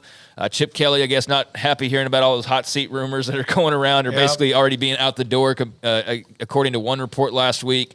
But that was a good win for the Bruins. And, yeah, USC's got some major looking in the mirror to do this offseason. And I think it'll still be intriguing, you know, what comes of the NFL coaching carousel, and is there anything to link in with that, or is he going to stick around college football for a while? I think that's going to remain a question around him, like it does with certain characters. So, yeah, bad year overall, considering what you had coming back. 7-5. All right, rapid fire, and then we get to Paul and his poem for Jordan Travis. Chris Vanini reporting that Chris Ball out as the head coach at Northern Arizona. 2 programs. This is great stuff from footballscoop.com, and I traded some texts with them on a couple of things over the weekend. UNLV, where's our buddy Phil Benzer? UNLV is 9-2. Losses to Michigan and Fresno State. 7 wins in the past 3 years. Former Missouri head coach Barry Odom when Mack Rhodes was there.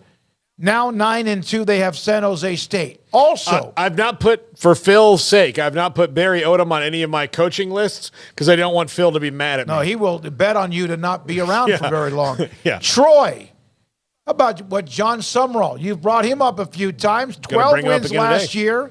They're 9-2 this year. Their losses to Kansas State and James Madison. Think about that resume. They have Southern Miss coming up. No, they beat Southern Miss. And they also have possibly the conference championship game. Well, they will have the conference championship game.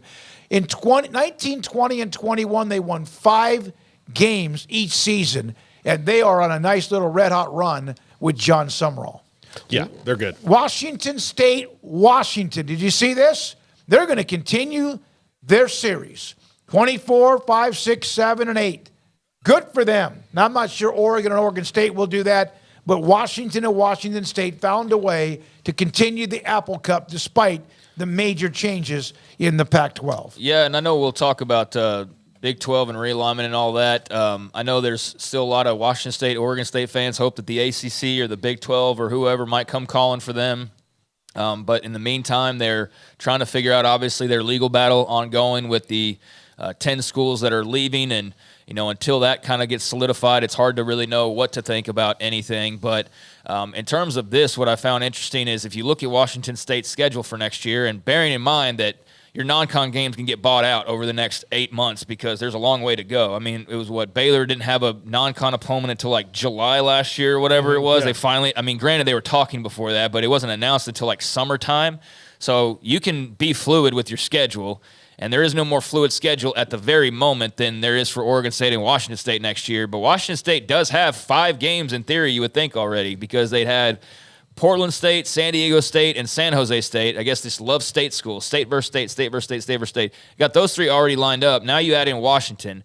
I think you would rightfully assume they're going to play Oregon State. Yeah. So whether that's in a conference or independent or the Pac-2 or whatever, so that's not official, but you would think, they're obviously going to play each other. So that's 5 games right there. That's almost half of a schedule now lined up for Washington State. But like I said, you could always buy out Portland State if you needed to, but all those games also scheduled for the first month of the season, so that clears the way for whatever that conference period is going to look like, whether it's the Mountain West or whatever other options they may be discussing behind the scenes. So, I just found that interesting. I think it's good for both. I saw a lot of Washington State fans in particular kind of up in arms, and it's like, come on now, like let's be. I know feelings are hurt and everything, but let's not be silly about this. You need that game as much as anybody needs that game, and not only just for the money side of it, but I think to keep the passion, the rivalry, all of those types of things going. Just because you're a little pissed, don't throw it all out all at once. But I definitely do understand, and I know there's Oregon State fans that are certainly feeling that way, and see that news yesterday, and they're like, oh, God, we better not do that with Oregon. Well, you're probably going to do that with Oregon, and you know what? It's probably the smart play in the long run for a variety of different reasons, but it's understandable right now there's a little bit of hurt feelings. I think if you're Oregon State and Washington State, no matter your feelings, and you have every reason to be kind of pissed off, that doesn't mean that you wouldn't have done the same thing.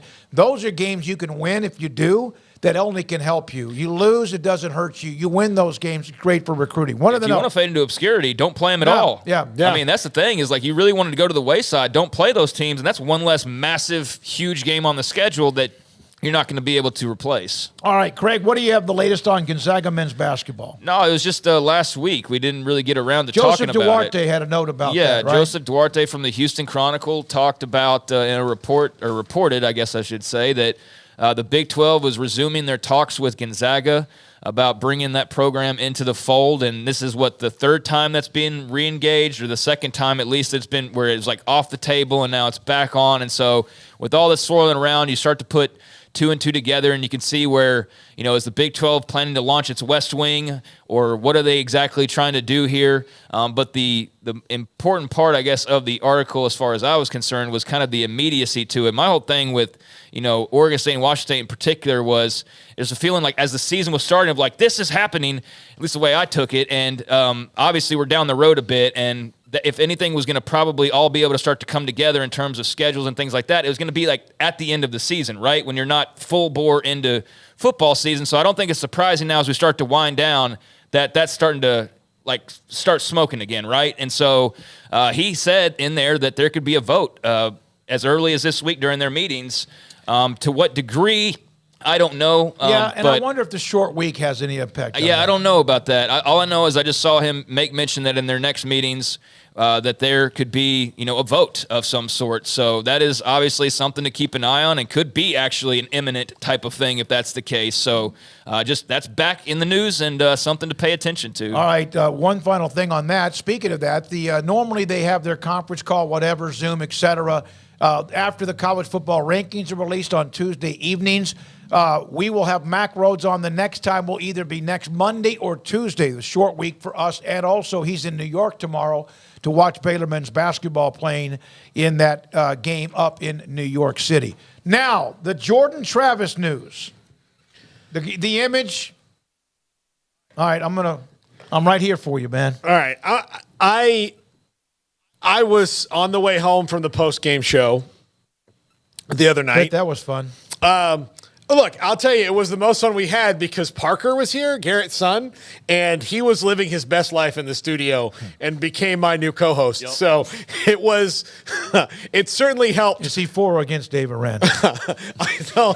We didn't ask him that. We didn't get into that, but he was having a blast. But on my way home, Florida State's down 13-0 to North Alabama, who, credit to them, emptied their playbook in the first quarter. And Florida State was not ready for it at all. And then Jordan Travis breaks his ankle. I'm in the car. I haven't seen it. My wife calls me and says, Paul, I don't want you – we just talked. I was, like, asking her if she wanted me to stop on the way home and all that. And she's like, hey, I don't want you to walk into the house and not know this. But Jordan Travis is hurt. And I was like, how bad? She's like, the stadium is not making sounds bad. And then they showed the replay, and she goes, oh, it's really bad. At that point, my college roommate, who teaches athletic training, is the dean of the Department of Athletic Training at the University of Idaho now, who knows these things, calls me, and then goes blow by blow on what the injury is, and my heart sinks. And it's not the selfish, stupid fan thing of like, oh, crap, there goes the season, because you don't. It's sports. You don't know. Like, it's very insulting to Tate Rodemaker, who's there, to assume that he can't maybe win these games. You've seen crazier things happen in sports. That's what sports are. I was more sad for the fact that Jordan Travis is not going to be there to see Florida State to the end of this because it is built on his shoulders. None of the things that are happening now happen if Jordan Travis does not become the Jordan Travis that you've watched.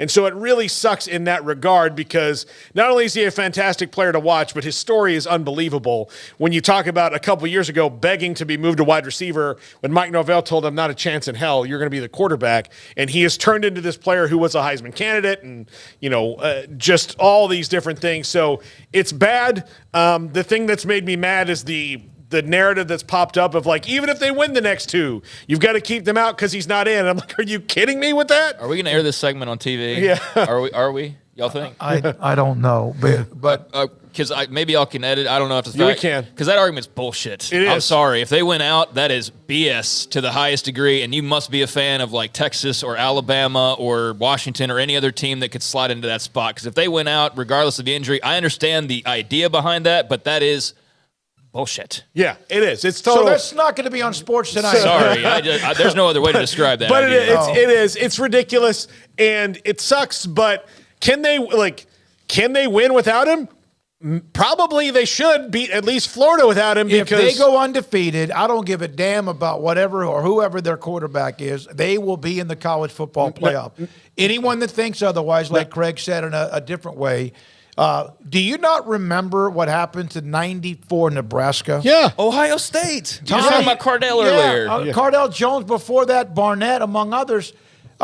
Tommy Frazier, maybe the single most leader they've ever had among many, goes down with a blood clot. Brooks Behringer takes over, was a fantastic player. He led them into the Orange Bowl for the national title. Frazier came back, and that's not something Travis can do, and led the comeback to win it for the first time for Osborne. It can still happen. Yeah. Now, do I think that if they play Georgia or Michigan in the first round of the CFP, should they make it there, that their chances are are the same if Jordan Travis is there? Because whenever they've messed around and fallen behind in games where they shouldn't, it's not anybody else who's brought them back. It's Jordan Travis.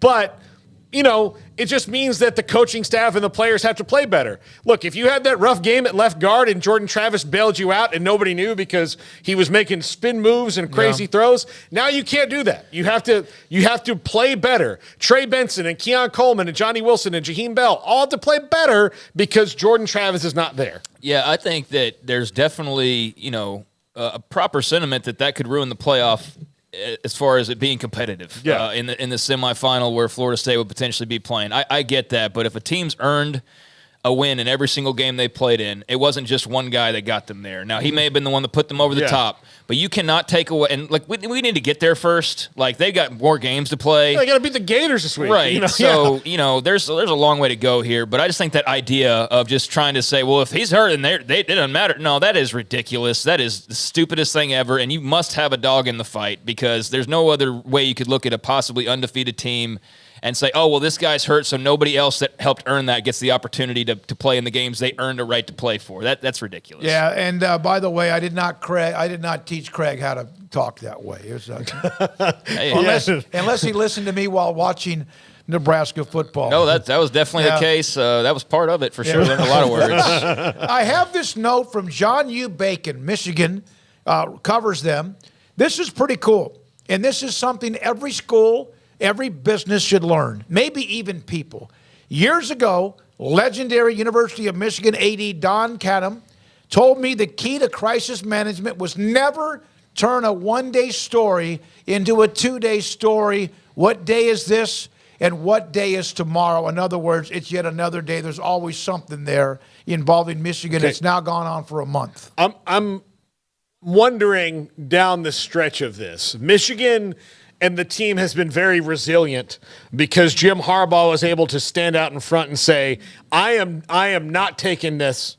We are going to fight. They're out to get me. They're out to get me. I can't wait to have my day in court. And then what happens right before his day in court? Yep. He has to sit down and take the suspension because Michigan's contention was that no coaches knew about this and that Connor Stallions was a creepy little nerd that they hired who was acting alone. Like, that was basically what they said. He had just concocted this scheme and was acting alone. And then the NCAA, in a feat of speed not seen at that organization before, calls up Michigan and says, hey, before you go, show your ass in court. You may want to know that we have not only do at least one coach know, he was deleting emails about how much he knew about it. So you saying that no coaches know is going to look really bad when you're under oath. So don't go perjure yourself on the stand on Friday. And then Michigan comes back and says, well, we now have to take this lying down. There you go. I think you wrapped it up very, very well. All right, it's 4:32. I think we got everything in. You don't have to put this up on the note, but Notre Dame, as expected, extended their deal with NBC through 2029. And that's a big deal. Like, that's a big deal just because it puts to rest a lot of, we talked and touched on the Gonzaga realignment news. And again, going back as we were talking here, I was rereading Duarte's piece, and he said that a vote could come as early as this week during meetings. He had mentioned that at one point there was discussion about UConn, but that didn't seem to be the case any longer, according to Joseph Duarte. But he was talking about that. But yeah, you start to think about what other opportunities are there out there right now as far as realignment. And that ACC story obviously will never go away until we're 10 years down the line and something's happened at some point with Florida State and Clemson and all the rest. There's a belief that they're still going to find their way sooner rather than later to one of the SEC or the Big Ten. But with the Notre Dame thing, like, they got what they wanted. Money. And a lot of people speculating, well, eventually they're going to be forced to join a conference. I never once believed that. Mm-hmm. I think we had that conversation multiple times. I just never believed that they would be forced to join a conference. Now, maybe 10 years from now, the landscape's different, but in this current setup, I didn't see how you could pressure them that way.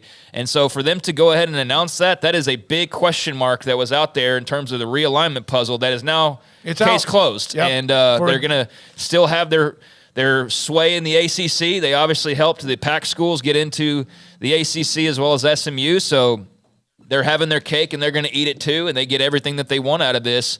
Notre Dame remains as is, and that does bring, or at least shut the door on one massive potential puzzle piece in the bigger puzzle that we always talk about here when it comes to realignment. So that was significant news for sure. The Broyles Award, the Blitnikoff Award, all named their semifinalists. We'll get to that in the 5 o'clock hour. Phil Bennett around the corner. A staggering note on Nebraska football since they lost when they fired Bo Pelini. We have to get to that just so I can vent. And then also a nugget about the 4 new schools, the newbies, so to speak, in the Big 12. And, this is 365 Sports. Coming up, I know that there was for 2 or 3 years, even during 2 and 7, interviews with Dave Aranda were a must listen. And I know a lot of people are just tired of hearing the narrative of the same thing. I sat down with him today, asked him about does he want to be the one that turns this around? Of course, what his answer is, but I asked him that question. He also admitted some things there and quite a bit about the NIL. And how much did he either fight this or embrace this new news, among some other things. We didn't get much into West Virginia, with all due respect, because that game means a lot for West Virginia. Baylor would like to win a game before the end of the year. What's going to happen after the game? Nobody knows. I don't get the impression that Mack Rhodes yet knows what his decision will be. But no matter what, it won't take long after that game, or at least by sometime on Sunday, for all of us to find out. This is 365 Sports. Petty Clinic, LowT.com. Dr. Kent Petty can help you become a man that you used to be.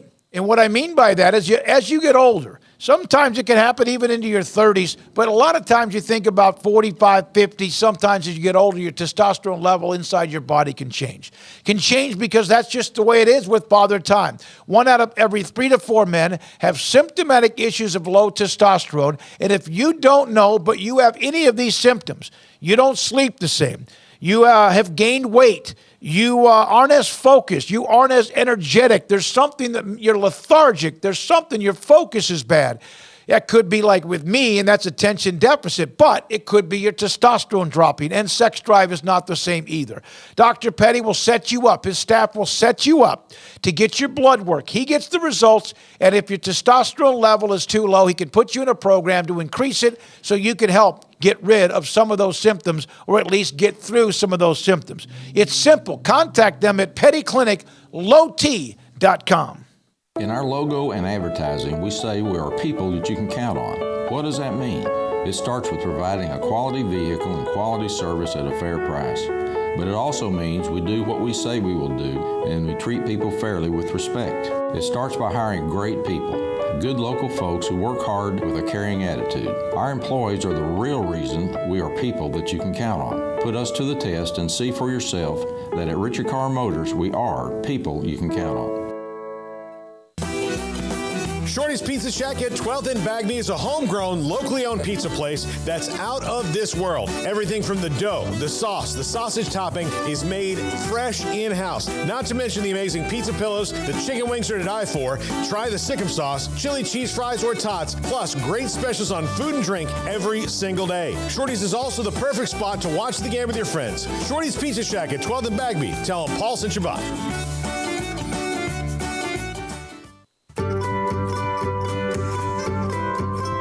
You want to know why Stonewood Dental is so successful? Listen to what happy customers have to say. It's pleasant. It's different than any other dentist office. I really feel like they care.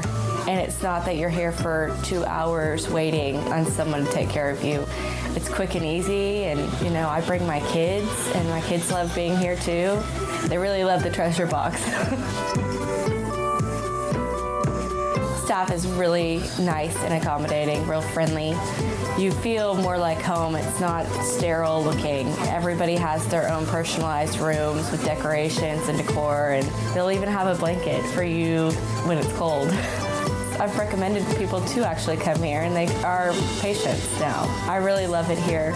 It feels like family. Learn more, stonewood-dental.com.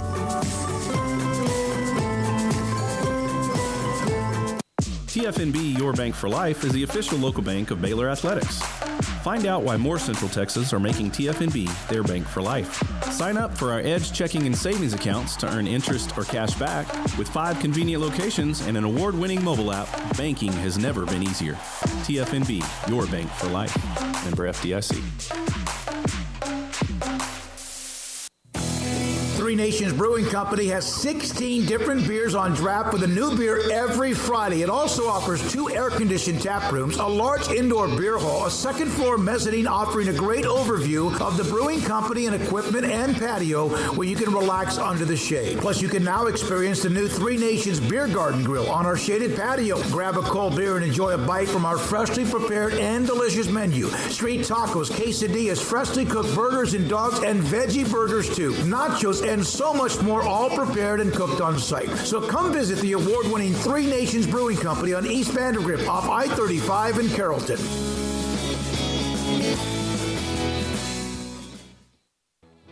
This is 365 Sports, powered by Sikkim365.com. The 4 o'clock hour is sponsored by Boozer's Jewelers, the wedding ring store, specializing in custom jewelry and repair, all in-house. Now here's David Smoak, Paul Catalina, and Craig Smoak. One note from Dave Aranda's press conference earlier today that Blake Shapen, head injury, does not look good to play this weekend against West Virginia. Now, one game left, 3-9. Last year ended with a really bad stretch of bad, including a no-show at the bowl game against Air Force. Where are we with this? We're about to hear from Dave Aranda. Man, I was already kind of down in the dumps as far as what the future looked like a couple of weeks ago, not advocating for him to get fired, but certainly feeling like they were heading towards a fork in the road where pretty soon there wasn't going to be a choice. There wasn't going to be a fork. It was just going to be one choice ahead of them. I think there's still a couple of options, but man, after Saturday, guys, what are we looking at here? 23-24 now overall, and that's with an 11-2 season. 12-2. Or 12 even better. So a 10-plus win season, and you're 23-24 over 4 years, 3-9 in the last 12. And who are those wins against? Long Island? Yeah. There Kansas? was Cincinnati and UCF. Okay, all right. So the two new booties and a team that you paid a few $100,000 to crush, who you didn't even crush. Those are their 3 wins since they beat Oklahoma in Norman last year. Yeah. What happened after that Oklahoma game? I know there was the Kansas State blowout. There was the excruciating TCU loss. But it's just not ended. It's just gone into more and more and more terrible losses, ugly showings, bad performances. I know I'm kind of saying the same thing there, but I don't know, guys. I just don't know how you can just sell people on next year. No, just wait. We'll go into the portal and we've got NIL all hot and ready to go now. And I just don't believe that. I don't believe it's as simple as going and getting recruits because they did that last year. Yeah. And I don't believe it's as simple as just it's year 4 at this point. And so I like Dave Aranda a lot, but I just don't know what you're grasping onto right now that sells you on this is going to sort itself out. Paul, they're not just losing, they're getting blown out. 4 games they've lost by 21 points or more. They had 7 of those games combined from 17 to 22, including a team that was 1-11 and 1-11 and 2 at 7 years. Yeah, I'll also throw this out. So Jeremy Fudge just told us that they have not lost a player based on an NIL offer, right? They have not. If somebody left, it's because they wanted greener pad that school anyway. That money is not the object. So to me, that means that the roster is not constructed in a fashion that can necessarily win in the Big 12, and the Big 12 is about to get bigger. All right, and I asked him about, is that one of the things he had to learn that sometimes is underrated on what a new head coach has to learn how to do? So if he has not constructed a roster, and rosters can change very fast. Caden Jenkins is in. That's great news for Dave Aranda. But they're going to have to, in 13 days, pray to ward off a storm. Because including Caden Jenkins. Caden Jenkins still. He doesn't have to stay. Those things are there. And so all those are, in the water, and things can change just that fast. So that's where year 4 normally you'd be like, maybe give the guy, given the situation, another year or 2. To me, I think you're really looking at, in modern college football, 4 years is more like 7 because of the way the roster can flip. All right. We know about the Caden Jenkins news. Everything's set. Did you see the tweet from Devin Bobby? No. Picture of him in the 28 uniform that they played in on Saturday, and then one of these. Yeah, I'm not going to start getting into recruits or current players and their ominous tweets because we can drive ourselves crazy doing that. But I get that there's probably something to that. Did y'all see Armani Winfield's tweets? If we want to start going down this road, he retweeted last night. He went on a tear of retweeting every single offer that he got during his recruiting process. And it's all the big schools. It's Ohio State, it's LSU, it's Oklahoma, it's Texas, it's all these schools. And he has done nothing at Baylor. And so what's the there's just a lot of individual stories like that. So at one point, he was a big-time recruit. He's done absolutely zilch for the most part. So there's just a lot of questions. There's going to be a lot of ominous sort of social media, I guess, behaviors like Armani's or like Devin Bobby or like Caden Jenkins was teasing before, he eventually came out on Saturday and made the announcement. So, yeah, I mean, the battle's really only starting. And I'm just, wondering of, how are they going to be able to win this battle? And even if they do come out on the other side and they just maintain what they have, what are they going to add and what are they going to change that is actually going to make a difference that we're not right back here next year going, it's been 5 years, and he's now 10 games under 500, and they've lost to TCU for the 15th time. You know what I mean? And so I don't know. It's a problem for Mack Rhoades for sure. If you're a wide receiver in the last 3 years or so, and you have not made a contribution or have not consistently been able to make plays, it says a lot about perhaps you as much as it does the team, the offensive line protection, the quarterbacks or whatever. But one thing I don't like to see, and I know it's a part of the deal now, is an attention whore. And I'm not saying that about anybody in particular, but boy, you do see that a lot. And you're on a football team now with 1 game left, and you want to retreat all of the various teams that recruited you in the past. Are you locked in? Because you can leave in the transfer portal, but I wish I could have had time to ask Dave Aranda this question. Can't you two just cut some guys and tell them to leave? Sure you can. They did that last year. Yep. Here's my conversation with Baylor football coach Dave Aranda soon after the break. Richard Carr, Buick GMC Cadillac, they are trying to make it easier to buy vehicles right now, as out front in the dealership, Highway 6 is a bit of a mess. A lot of construction going on as they rip up that road and widen it and make it better for everybody. But in the meantime, Richard Carr is still perched always where it has been, just maybe behind a couple of extra dirt piles. So because of that, if you make your way on over there or you give them a phone call or you go check the website, you will see that they are trying to make it as easy as possible for you to get into a new or pre-owned vehicle today. And right now, let's talk about the new vehicles, power and strength and a stunning interior. The GMC Sierra is the truck that has it all, and holiday savings on cars and trucks are happening right now, which includes qualified buyers getting 0.9% financing, no payments until 2024 on new 2023 GMC Sierras in stock. And if you're a military or first responder, you'll also save an additional $500. Restrictions do apply, so see dealer for details, like with anything else. But again, you can visit them, give them a phone call, or visit the website. And if you're not looking to buy new, they also have a lot full of quality pre-owned cars and trucks as well. They trade for the best, so they have a lot full of quality vehicles, around 100 used cars and trucks to choose from, currently all inspected with a 172-point inspection and the Richard Carr seal of approval. The financing goal at Richard Carr is 100% credit approval. They say yes when others say no, and most of all, they're just good people. Richard Carr, it's not just a name thrown on the side of the building. He is a good man and has been good to the Central Texas area for a long time now, providing these great options on vehicles and great customer service as well, and they want to show you firsthand. So go visit the website, go check them out in person. But in business for 24 years in Central Texas, they built a reputation as the people you can count on for your automotive needs. Log on to richardcarr.com today. Call now or go see them now off Highway 6 at the Imperial exit. With so many companies and policies out there, it gets so confusing shopping for insurance, and I never know if I'm getting the policy that's right for me. Luckily, I met the team at the Niche Group Insurance Agency. With the Niche Group, you can go to one company and get access to coverage options from many insurance carriers, and you get to speak to a real person about your specific coverage needs. With the Niche Group, I know I'm getting the right coverage at the right price. If you need insurance, talk to the experts at the Niche Group at 1-800-258-8302. Baylor alumni are more than 160,000 strong. When we all join hands to support our university, we don't just move the needle, we move mountains.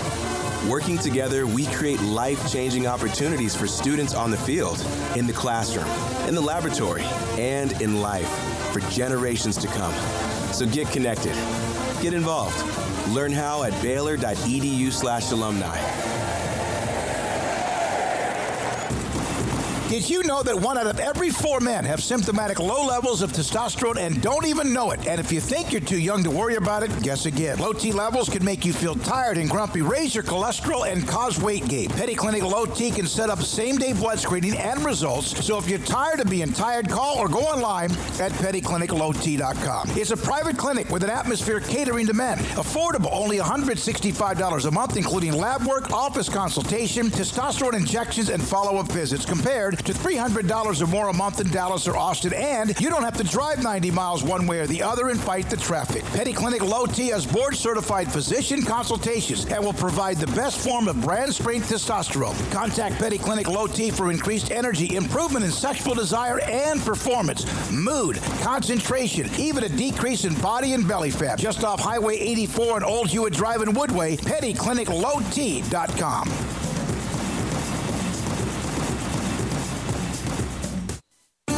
There are 26 letters in the alphabet, over 600,000 words in the dictionary, and just 3 of them said together can change everything. Let's order pizza.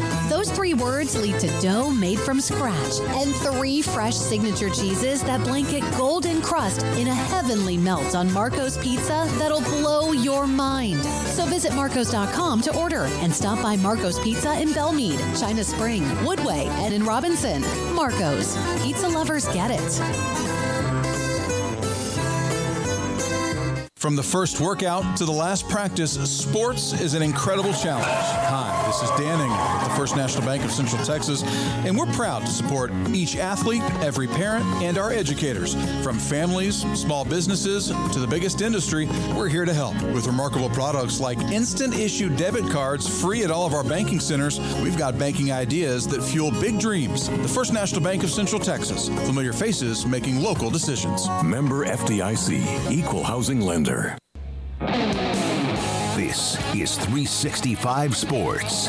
Are you a Sikkim 365 superfan? Then try out our premium subscriptions at Sikkim365.com. Baylor football coach Dave Aranda with me, 365 Sports. How do you approach this last week with so much, the future, off-season, trying to win a game? Is it kind of a mixture of many things on your mind right now? It could be.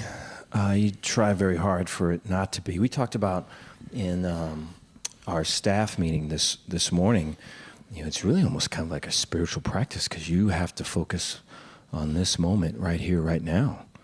I think it's true with our players at the end of the year, and there's guys being recruited right now, and we're trying to recruit them too, guys that are on our team, and then other people are trying to recruit them, and then there's for sure the transfer portal window is going to open, and then what's next for the guys that are done playing and just their, I didn't get the bowl invite that I wanted. What am I going to do with my life? All those thoughts creep in for coaches. It's, what's next week looking like? What's the recruiting going to be like? All of it. And so, to bring it all back into like right here, this moment, right now, we want to win the game, but let's win the next 10 minutes. Let's win, we're present in this moment. I think it very much has to be that. I imagine people have written books about that. If we do it good, maybe we could write a book too. Caden Jenkins last week put out a couple of social media about respect my decision, and eventually I'm all in. And I guess that's about maybe him being taken care of in the future and wanting to see what the future holds. What was that like here inside the building? Good. Yeah, I think the last couple weeks there's been, every week there's talks one-on-one with coaches and players that have nothing to do with ball, that school, off the field, family, and then, lately here, money's been a part of that. And so expectation, want or wish, and so all of that comes into play. And so, for us on our side of it is like, what's the, what's the reality? And a lot of times the reality can be lost in the mist and fog of this is what I heard, this is what was posted, this was what a high school coach said, this is what a 7-on-7 coach said. And so I think if we could use the term negotiations, if there is negotiations with an assistant coach contract, there's kind of, I don't know, I think there's rules. So there's rules that you go by, and there has to be kind of factors into it and everything else. And I think with this, there's not so much. And so I think for us to kind of have those conversations a long time back, all the way through, is a way to kind of, wherever the bigger picture is that if someone's in a valley or someone's in a pit, we want to be in the pit with them. If we want to know the tries and the efforts they've come to get out of the pit. If someone has this wish or desire, we want to know that they do that, and we want to be there trying to advocate for them. And so I think all of this gives us a clearer picture of the reality as we best can know it. And that gives us the chance then to address that. We have Jeremy Fudge on today on the show this afternoon to kind of explain what is apparently a change in the NIL for Baylor. How much of that was something that you agreed with? Well, I know you can't get too deep into it, but something that needed to change. How much of that was something that you'd rather not change, and you just have to realize that this program needs a adrenaline rush? Oh, no, I feel it very much needs to change. And I just think it very much needs to change. I think when you look at I know we're being recorded, so it's hard for me, probably a little bit more than you, to speak on it. But I think for this change to happen, we're one of the few teams in our league, or possibly in all of it, that haven't changed, And so for us to have this change is really important. And so I think that, to do all of this, and then to do it in such a way that, you're still valuing people is just I think that's the only concern I would have. I think it's very necessary and we need to do it. The only concern I would have would be that it would turn us into a transaction. And while that is at the heart of what it is, we can't act like that, and we can't make people feel like that because they're just kids. And so I think it's to hold the tension of both sides, of both the success and ego and power and money on one, and then love and mercy and empathy on the other. We have to be right in the middle of that. Let me ask you this. You have a contract here and have one game left in the regular season. We know how difficult this has been. And then you see this change in the NIL. Is this part of you also embracing what needs to be done for you to be the one that finishes and turns this thing around? I don't know. Well, probably so. I would not look at it like this is like being dragged and pulled into it. I would look at it as all of it is an opportunity to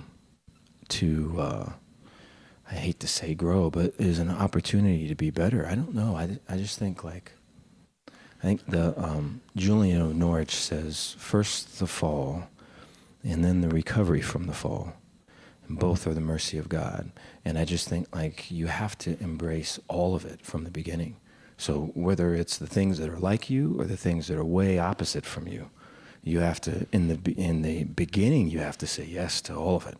And so I just think that this is part of that, And I think the opportunity for me to be better in this space, and to I just think a lot of the guys I feel that were really took off with this in the beginning I look back and I should have pushed harder for it in the beginning.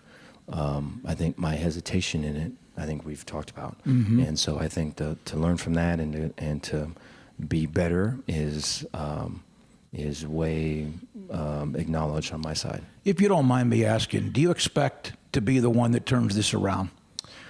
Oh, I hope so. Yeah, I hope so. I think that anytime you have a losing season, you have a season prior where you lost, and then you have a season like this where, unfortunately we're losing. The reality says that you wouldn't be back, and so I think that's all understood. I think from me and where my heart is and where my value is in our people here and the connection and the team, and I just feel those things are really strong, and I'm hopeful that those can be things we can build upon. What happened to reliable, violent offense? Yeah, I think that we struggled in the beginning to run the ball, and I just think that that led to some young people playing, and then that led to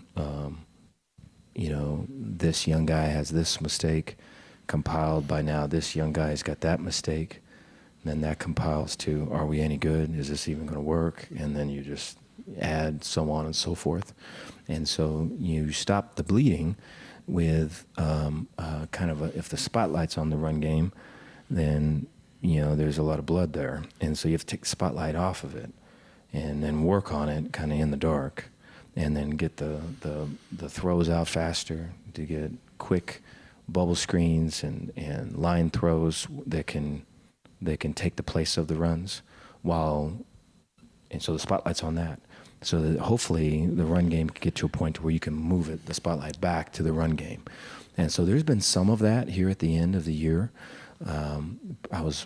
We were all hoping for a lot more on this past Saturday. And so we've got one more game to try to get more. You've made your career out of defense. Yes. How much does this hurt when you have another performance like that against TCU? I know in the post game you said it inexcusable in some cases. Yeah.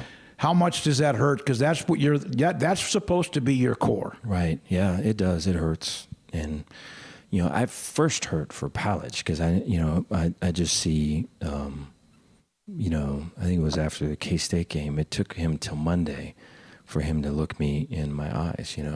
And so I just know that he wears it really strong, and he's trying, and I have to help him better. I have to help him more, And so I just think that the improvements that were made, there was a stretch there where I think Houston included, Iowa State, where we weren't winning, but we were playing better. I think that has turned here these last 2 weeks, and it's been unfortunate to see. I think some of that's been compiled or pushed to the brink here with injuries, and that may be the case again with linebackers for this next game. But with all of that, I mean, we got to get results regardless. And so, we've got another opportunity versus a really good team that is a really strong identity. And so there should be no mistaking what we're going to get. We got to stop it. Yeah, on Powell, you said I need to help him more. Mm-hmm. Would that not have been something you could have done sooner? Mm-hmm. Or you wanted to let him throw him out into a swimming pool like a kid and see what he can do? No, there's all different levels of, I've been in all of it from the beginning with him. And I just think that, for every fact, there's at least double the nuance. And so it's the nuances that are those little things become big things when it gets to a game. And so let's say I'm in the meeting and we're talking about this or that and we're deciding on these couple plays, and then I go to the offensive meeting, or then I go to I'm pulled to something else, or I'm doing this, or I'm not in it with, hey, the details of these or that. I will come back and I'll look at, like, here's all the fits, here's all the things, but then still, if it was, there is like a scientific kind of detailed approach in going through things, but then there's also like an artistic approach as well. So the scientific things I can help a little bit easier. Like, hey, here's the method. Here's the way we used to do it. Here's how we detail stuff. Here's the Sunday, Monday, Tuesday. Here's that. Here's how we, whatever the reps that we're getting. Here's how we self scout, and here's how we opponent scout, and all that. It's the artistic side of it, right? It's whether it's to script. I'm gonna script a little bit more of this. I need a little bit more of that. Or I'm gonna put this in a walkthrough. I'm gonna put this in a 7-on-7. Or on the field, I'm gonna call this. I'm gonna call that. There's something about, if you're a jazz musician, when to kind of go off and when to stay with the rest of the melody. There's those things. And those things are harder to teach than the others. My last thing to you as head coach, there's a lot of things on your plate that otherwise weren't as a coordinator or an assistant coach. Mm-hmm. Has constructing the roster been one of the more difficult things that you've had to learn? That on the defensive side, that's what you had to focus on, that side of the ball. But right. Constructing the depth and how this thing is methodically put together, is that something you've had to learn quite a bit? And has it been difficult or more difficult than you thought? No, I think that there's just been different levels with, if there's, I'm trying to think of the words to say this, if so much of this has been just colored by NIL, and so if there are people that are paying people for visits or paying people to come to this school or that school, and then we're not one of them, then that colors your roster. Why weren't you one of them? Just because of just the struggle of dealing with it? No, I just think that, you're not. I just think that whether it's being really upfront with saying, hey, we don't even really know you, but come to school and we'll pay you, $40,000 or $50,000. There was never really that ability to do that. And then two, it would be, we always looked at NIL for people on our team, not to entice people to come to school, not to use it as a recruiting tool. But I think that's not been the case for a lot of folks. Dave Aranda, Baylor football coach, 365 Sports. All right, Dave Aranda with us earlier today. Appreciate his time. We've talked about him. Phil Bennett, longtime college football coach, has been at some of the bigger boy universities around the country, joins us on 365 Sports. Phil, one game left. Baylor has increased dramatically what they're going to do with NIL. Do you think, at least for Dave and all, maybe the immediacy of Baylor football, it's a little bit late? Yes, I do.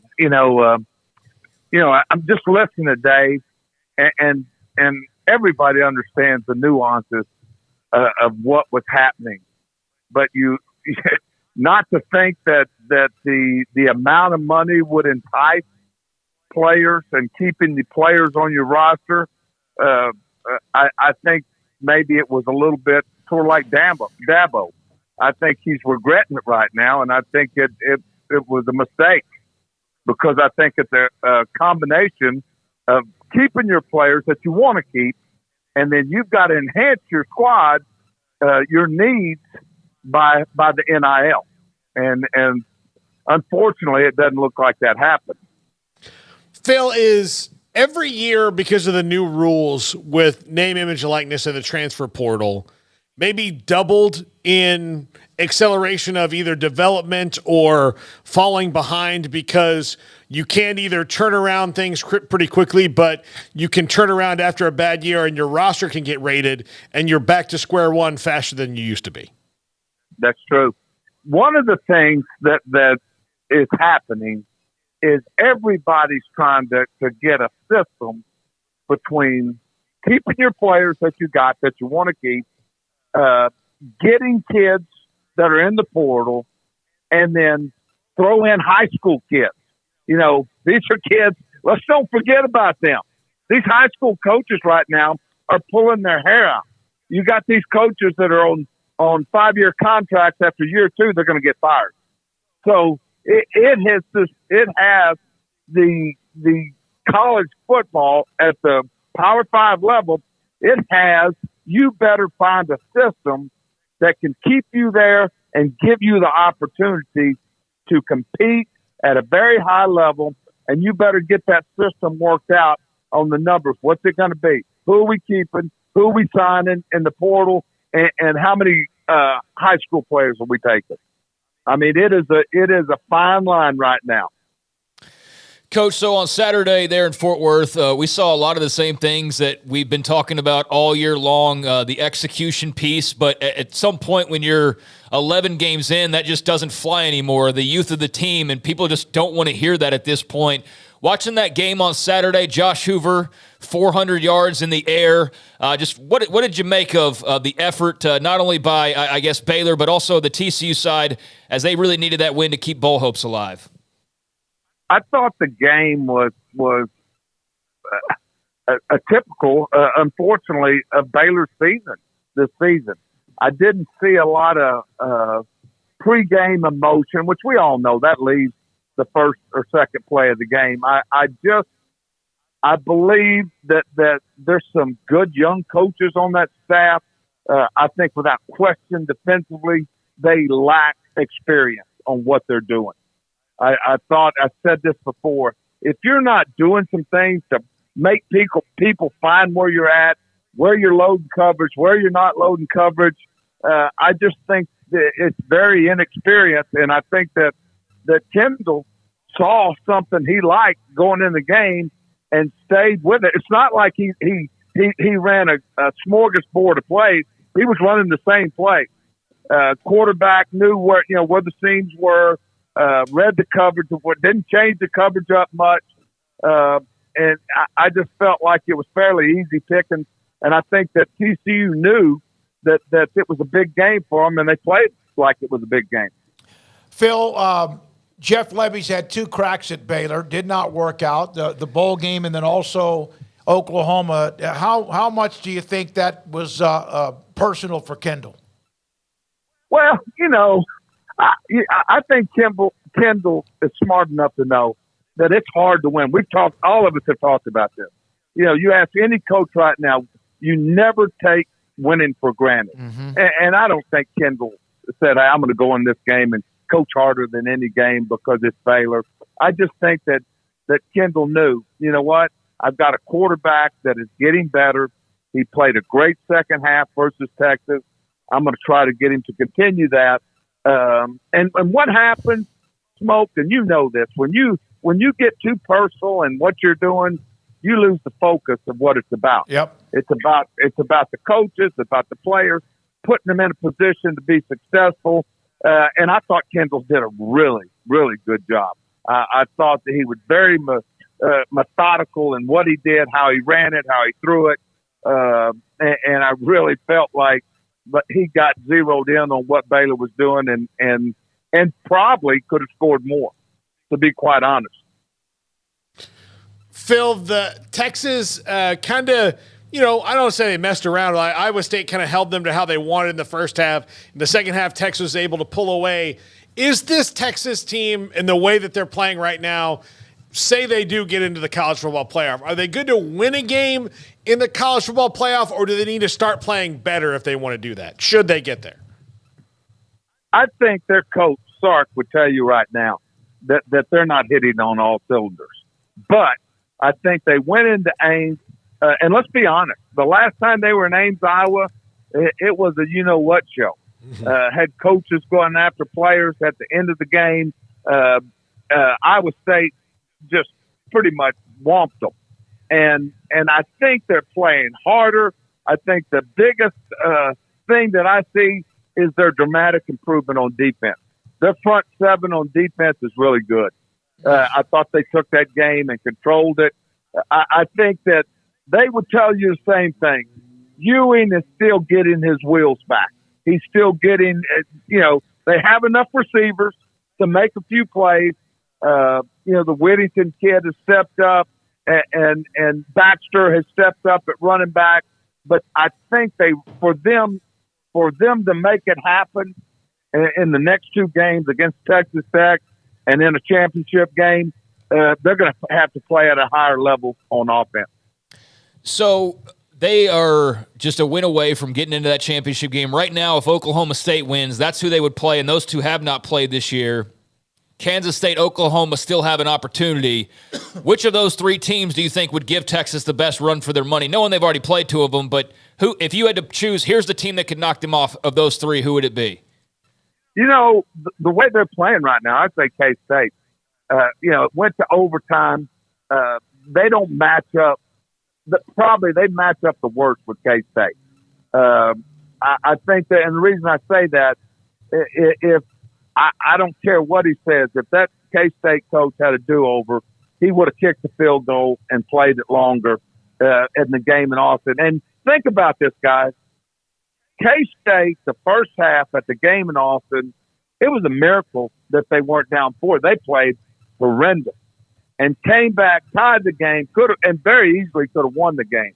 So I think K-State matched up. Now, I don't think OU is the same defense that when they played Texas in the Cotton Bowl. And it's obvious. I think they haven't played great with the Kansas game, and then obviously the Oklahoma State game. And I'll tell you something. West Virginia in that game 2 weeks ago went straight down the field and scored, and then offensively Oklahoma took the game away by scoring 3 times, got a takeaway, and sort of took the game away from them. So I would say that I think it's going to be interesting after what happened at Florida with Oklahoma State, how they come back. All right, I'm going to ask you this as somebody who's coached at some big boy schools, Oklahoma, LSU, obviously during the great Snyder teams at K-State, A&M, and also you had some hellacious defensive linemen at Baylor, among others. What would you do with T'Vondre Sweat? And if I said earlier today, he is perhaps, I think he's the most valuable player in the Big 12. He's unblockable. He is absolutely disruptive. Can you try to compare anybody to him?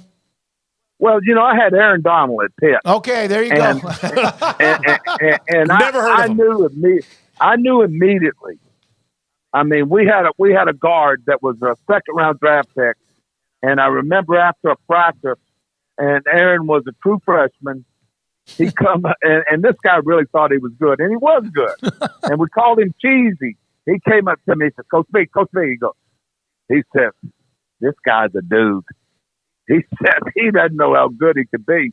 So, yeah, I mean, and in that game, I agree with you. I think that the thing that sticks in my mind, and the thing Aaron did, and I used to tell Billingsley, Aaron played hard every play. I mean, and that's what Sweat seems to do. Yeah, I mean, you better find – I know if I'm an offensive line coach, offensive coordinator, I'm going to know where his ass is every play. Aaron Donald plays like he is like Braveheart, and he knows all the guys who burned down his village. Like that's what it comparison. That's what it looks like to me. You should watch this kid in the weight room. There's no talking. There's no. I mean, you have never seen a more business-like. I think I told you all this. I guess it was 3 or 4 years ago. Billy called me and his coach, I want to go to Pittsburgh and work out with Aaron. So I called Aaron. They knew each other a little bit. And Big Bill went up there. And he told me, he said, oh, my God. And you know what? I think he tells you now, it was very, very instrumental in him, being the guy he is right now with the Chicago Bears, who they love, by the way. Just gave him a new contract. That kind of stuff is contagious when you see somebody willing to make that commitment. Coach, Lincoln Riley, we talked about the Alex Grinch decision, I believe, with you last week, but they lose to UCLA. Do you just chalk this up to like they are who they are and that you can't expect much to change even with that move? Or do you think that, there's reasons to be concerned about just what's moving forward there? Is this something they can fix in theory in the offseason? Well, they had issues. You know, they had a Heisman Trophy quarterback, and you know, they knew they had issues. Their last game in the Cotton Bowl against Tulane. I mean, Tulane. I think this is right. I think Tulane averaged like 8.5 yards a rush, and comes back and wins that game. The hardest thing for these coaches, and I say this all the time, is doing what's best for the whole and not the few. And it's easy to blame, but it was obvious that Alex wasn't going to get it done there on defense. And there were games, and if you go back, you can beat him up and say, boy, this has been bad. Well, those games, all the games they've lost were the majority of them, except the last one, were one possession games. And if you were just a little bit better coaching wise, defensively, you're looking at 11-1, maybe, you know, and going in the UCLA game, it might have been a totally different mindset. I mean, have y'all looked at that? You thought about it? You know, the Washington game, the Utah game, all of them were one possession games. So that's the way I see it. And I don't think I would, because they can attract talent, I wouldn't count them up, but I say this constantly. And I said this at the Baylor TCU game. Coaching matters. It does. I was looking at your resume on Wikipedia, and you have coached for a long time. I don't think you ever were a special teams coach, but how involved in special teams were you along the way? Coach, I did at North Texas. I ran the special. I was in charge of special teams because staff needed some help on that. Okay. And I assigned coaches that to be in charge of, like Jim Gush had kickoff, somebody else had punt return, and one had punt, but I was very much involved. Because it's only natural. When I was at K-State, I was the punt return. I was the return guy. And we led the nation twice with David Allen and Aaron Lockett in punt return. So, and nobody does special teams like Bill Snyder did. And Sean, his son, was the special team coach. And I'm telling you, we won a lot of games, one of them being in Austin with our kicking game. But, yeah, I've been involved in it pretty much everywhere. You know, you got to remember, too, you said it earlier. You said it twice here, Smoak. I'm old, right?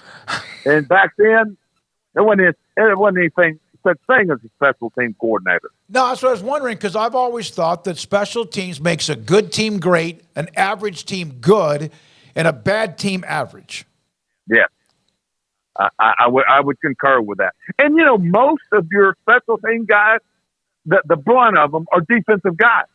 So if I'm going to be in charge of them, you know, during defense, I want that same mindset. I want to be involved in that.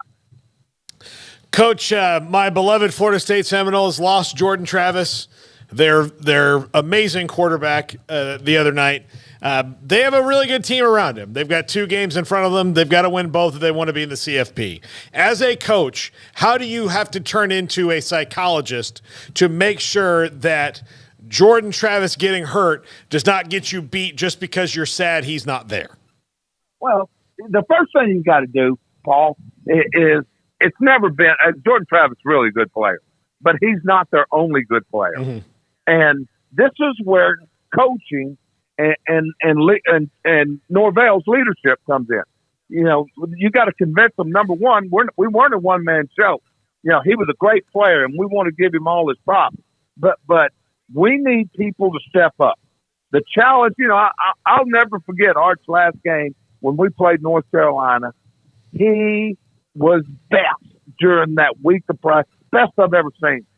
We did not have a quarterback, and everybody was, and I was worried because I was going, what in the heck? You know, we knew we were going to do some wildcat. We knew we had to do something different, but we convinced these people, these kids, that, hey, you know what? We knew defensively that they had a lights out offense. They had great receivers, they had great running back, all those guys, and then offensively, you know, said, hey, we told the receivers. I remember Art saying this. He said, somebody else is just going to get your ball. What you do with it's going to be the same thing you always do. That's what he needs to do. And you know, I go back to a couple of weeks ago. when Arizona State beat UCLA. Did any of y'all watch that game? I watched part of the end of the game. Yeah. Yes. What did they do? They went out and they call it trick them, whatever you want to, but they were creative and they got UCLA on their heels and they couldn't recover. And now you're looking at 2 games to get there. And I will tell you something. I know Mike. I know all the coaches down there. They have a quarterback now, and they're smart enough to say, you know what, that he probably can't do exactly what Travis does, but we've got to do a good enough job to do what he can do to get it to our playmakers, get it to Coleman, get it to our tight end, get it to our other receivers. And you know what, defensively, say, you know what, we've got to play to another level. And it does. You're right, Paul. It becomes a mind game, but it's just part of the process of being a coach and convincing them, hey, this is how we're going to win this thing. What do you make of a team like Iowa who is sitting here in line to maybe win 10 or 11 games, play for a Big Ten title, have no offense really to speak of, Coach, which obviously has been a hot topic with Brian Ferentz and then his dad Kirk being the head coach, but their defense is so dadgum good. It's just kind of a funny situation, but they win games. What are your thoughts on just how they go about their business and what they do? Well, just what you said. I mean, first of all, Kirk Ferentz is a heck of a coach. And they have run that program. I think he's been there 20-plus years. We played them when I was at Pitt, and they won 11 games that year. We beat them 21-20 in one of the best football games I've ever been involved in. They're well coached. I feel bad about his son, the situation. Obviously, it hadn't worked out, but Phil Parker, their defensive coordinator, is absolutely one of the best in the business, has been for 20 years. And one of the things that helps them, and people don't learn, hey, they're not going to take a ton of chances on offense. Their quarterback, I'm not sure if you knew this, was a transfer from Michigan who blew his knee out. Mm-hmm. They're playing with a backup quarterback, and they know their strength, which is their defense. And they say, hey, we're going to run the ball enough. You're only going to have to play 55, 60 snaps, 8, 9 possessions at the most. And we're going to win this thing, hook or crook. And it might be 19-17, 15-13, 10-9, but we're going to find a way to win. And I think it's just another way that great coaches find a way to win, which is hard. Phil, we have a lot of people in the chat room, and those who watch or listen to the show, they're not a part of this thing that runs on the right-hand side of the show. They love your segment. Tell everybody happy Thanksgiving. You yourself also have a fantastic week this week. Well, you guys have a happy Thanksgiving, safe Thanksgiving, and we've all got a lot to be thankful for. Thank you, guys. Thank you, Coach. Coach Phil Bennett, every Monday, 5 o'clock, and we'll hopefully be able to keep that segment going all the way to the national championship game, but thanks for his time. When we come back, UT, man, they almost had a chance. In fact, they did this weekend to clinch a spot in the Big 12 title game, but everybody else around them won too. So Roger Wallace on the win in Ames, and also the game coming up Friday against Texas Tech, and this is 365 Sports. Waco Custom Marketplace, it is down now to the last 3 days, including the one that's today open the night till 6 o'clock. Waco Custom Marketplace on Lake Air Drive. They have half spiral hams, pit hams, bone-in hams, mini pit hams, whole raw turkeys, whole smoked turkeys. I've been in their store. I was there last week. I went by to pick up a little bit for Thanksgiving, and you could see the tubs that they have, these big freezer tubs, like troughs with all sorts of different hams, turkeys, and then even more of what you want. Maybe you want to do a prime rib instead for Thanksgiving Day or sometime this weekend. They've got boneless and or bone-in prime rib. And then on top of that, if you want seafood, beef, pork, and poultry in their butcher shop open, ready for you, along with the bakery with any kind of pumpkin pie, if that's pecan pie, what you want for Thanksgiving and for the weekend, they have that available too. Brian Bauer and the Bauer family with a great job, a local business, a locally owned an old-fashioned grocery store, but with all of the amenities of today at 425 Lake Air Drive in Waco.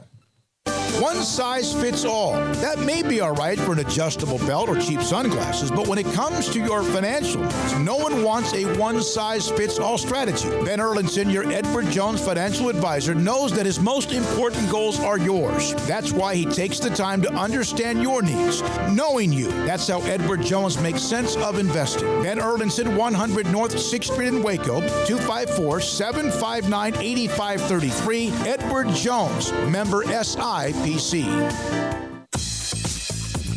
Baylor Scott & White Southwest Sports Medicine and Orthopedics, the team physicians for Baylor Athletics, diagnosing and treating all sports-related injuries, including concussions. These specialists also provide orthopedic services for athletes and non-athletes alike, whether it's knee or shoulder pain, a wrist injury, orthopedic spine care, and even an arthritis and total joint clinic. Trust the doctors Baylor Athletics trust. Baylor Scott & White Southwest Sports Medicine and Orthopedics wants to get you back in the game.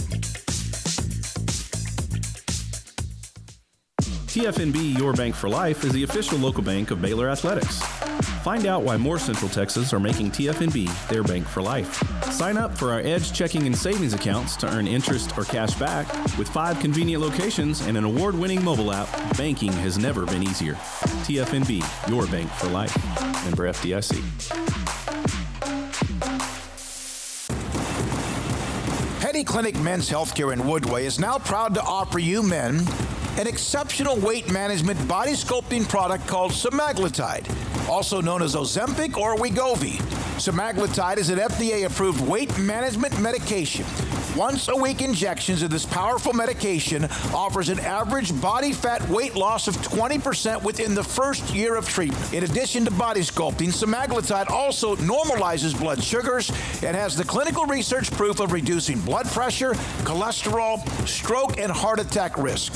If you're like most men and you have stubborn fat that will just not respond to typical diets and exercise, then help is finally here. Semaglutide, affordable, highly effective. Google search Petty Clinic Waco and reach out to the Petty Clinic team today for a free consultation with Dr. Petty to see if semaglutide is right for you. Go to pettycliniclowt.com. Cars priced right, both day and night. Average your car in Texas. Trucks built for you, red, white, and blue. Average your car in Texas. Cars that zoom with lots of room. Average your car in Texas. Count on us, a dealer to trust. Average your car in Waco, Texas. This is 365 Sports, powered by Sikkim365.com. The 5 o'clock hour is sponsored by Edward Jones Investments with financial advisor Ben Erlinson, who'll navigate you through today's financial climate. Edward Jones, making sense of investing. Now here's David Smoak, Paul Catalina, and Craig Smoak. Roger Wallace on a tight schedule, but we do appreciate his time. Raj, the color analyst for University of Texas Football Radio, and also does quite a bit women's basketball and more. And he's a TV anchor in Austin at KXAN. Roger, thank you very much. What did you learn? Yet another road win in the Big 12. That was dicey at halftime, but then they turned on the afterburners. Is the grit of this Texas football team? Yeah, I guess the biggest thing is the way things have gone lately, that they can do something in the second half and in the fourth quarter, scoring 20 of the 26 points in the second half. We know their struggles the last couple of ball games, outscored 36-6 combined in the 2 fourth quarter games recently. So learned that. C.J. Baxter can be a guy that can carry the ball 15, 20 times if they need to. And Quinn Ewers, a little sluggish start, but then he got into a groove. And you got 2 guys catching touchdowns that one had one previous and one had none previous this year, and Jordan Whittington and Gunnar Helm. So, you know, the new weapons keep showing up for Texas. Roger, how much of their offensive, I don't want to say struggles, because they're still moving the ball and scoring, but not maybe the way they want to, but their unevenness is because Quinn Ewers is still trying to get healthy completely? Yeah. I think that's fair. I think that could be the case. They put themselves in some bad spots. Their third down conversion percentage in 3 of the last 4 don't count the BYU game because they pretty much ran away and hid in that one. But the other three, it's been really low. And Saturday it was low because they were putting themselves in 3rd and 9, 3rd and 10. But early, I think you could definitely tell Ewers was maybe not totally comfortable. And then, it was a cold night. They hadn't played on a cold night in a while. So, but I think that's fair. And I think we saw a little bit better then on second half. And I think Friday night, rather, I think we'll see the product of a third straight game, and they kept him pretty clean. Roger, you've covered a lot of Texas teams at this point, some championships and some not so good, not making bowl games. Just the feel around this team, does it have that special type of a feel to it, and how so? Well, the special kind of feel is that they found some ways to win when things looked like they might get away from them. And that was kind of one of Mac Brown's calling cards for that 10-year run where they would just pull rabbits out of their hat. Not saying they had to do that, but let's be honest. We thought K-State would punch it in with 4 tries. They didn't do it. Houston got it tied. No Quinn Ewers. Texas scored there. TCU certainly had a chance. So just the fact that they find different ways to win, I sound like Sark, but, I mean, he says it because it's true. They just kind of keep finding different ways to win. Now, they'd like to get a little more comfortable like the first part of the season, but, kind of is what it is at this point. So I saw a comment, it's a video, I didn't get to listen to all of it, but I could almost tell the emotions in Sarkisian's face. On players used to go to Texas because it was Texas. They still do that, but that they now have guys who understand the hard work involved. Not that they haven't had many of those, but it always was a little bit of that entitlement that you hear about. Why and how is this team different in many ways of what you said, pulling things out of their hat or finding ways to win? And the culture, you hear that word sometimes overrated inside the football office.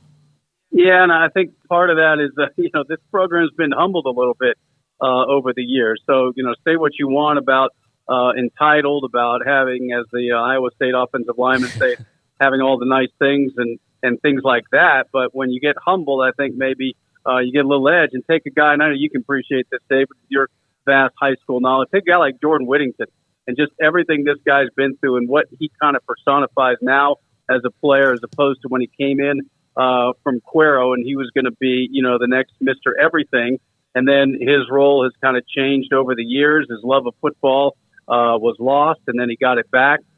You get guys like that, and then I think you have kind of that edgy team that maybe a K-State or an Iowa State or those kind of programs proclaim they have. And Texas never gets put in that category because it's just assumed that they go get who they want and they're the best players. And if they don't win, it's just bad coaching. So I think that's part of it, some scar tissue and some guys that have realized that, they have to do what it takes, and it might be catching 50 balls a year. I mean, Jordan Whittington has 2 touchdowns in 2 seasons, last year against Iowa State and coincidentally this year against Iowa State. Roger, I'm going to give you a Sophie's choice here.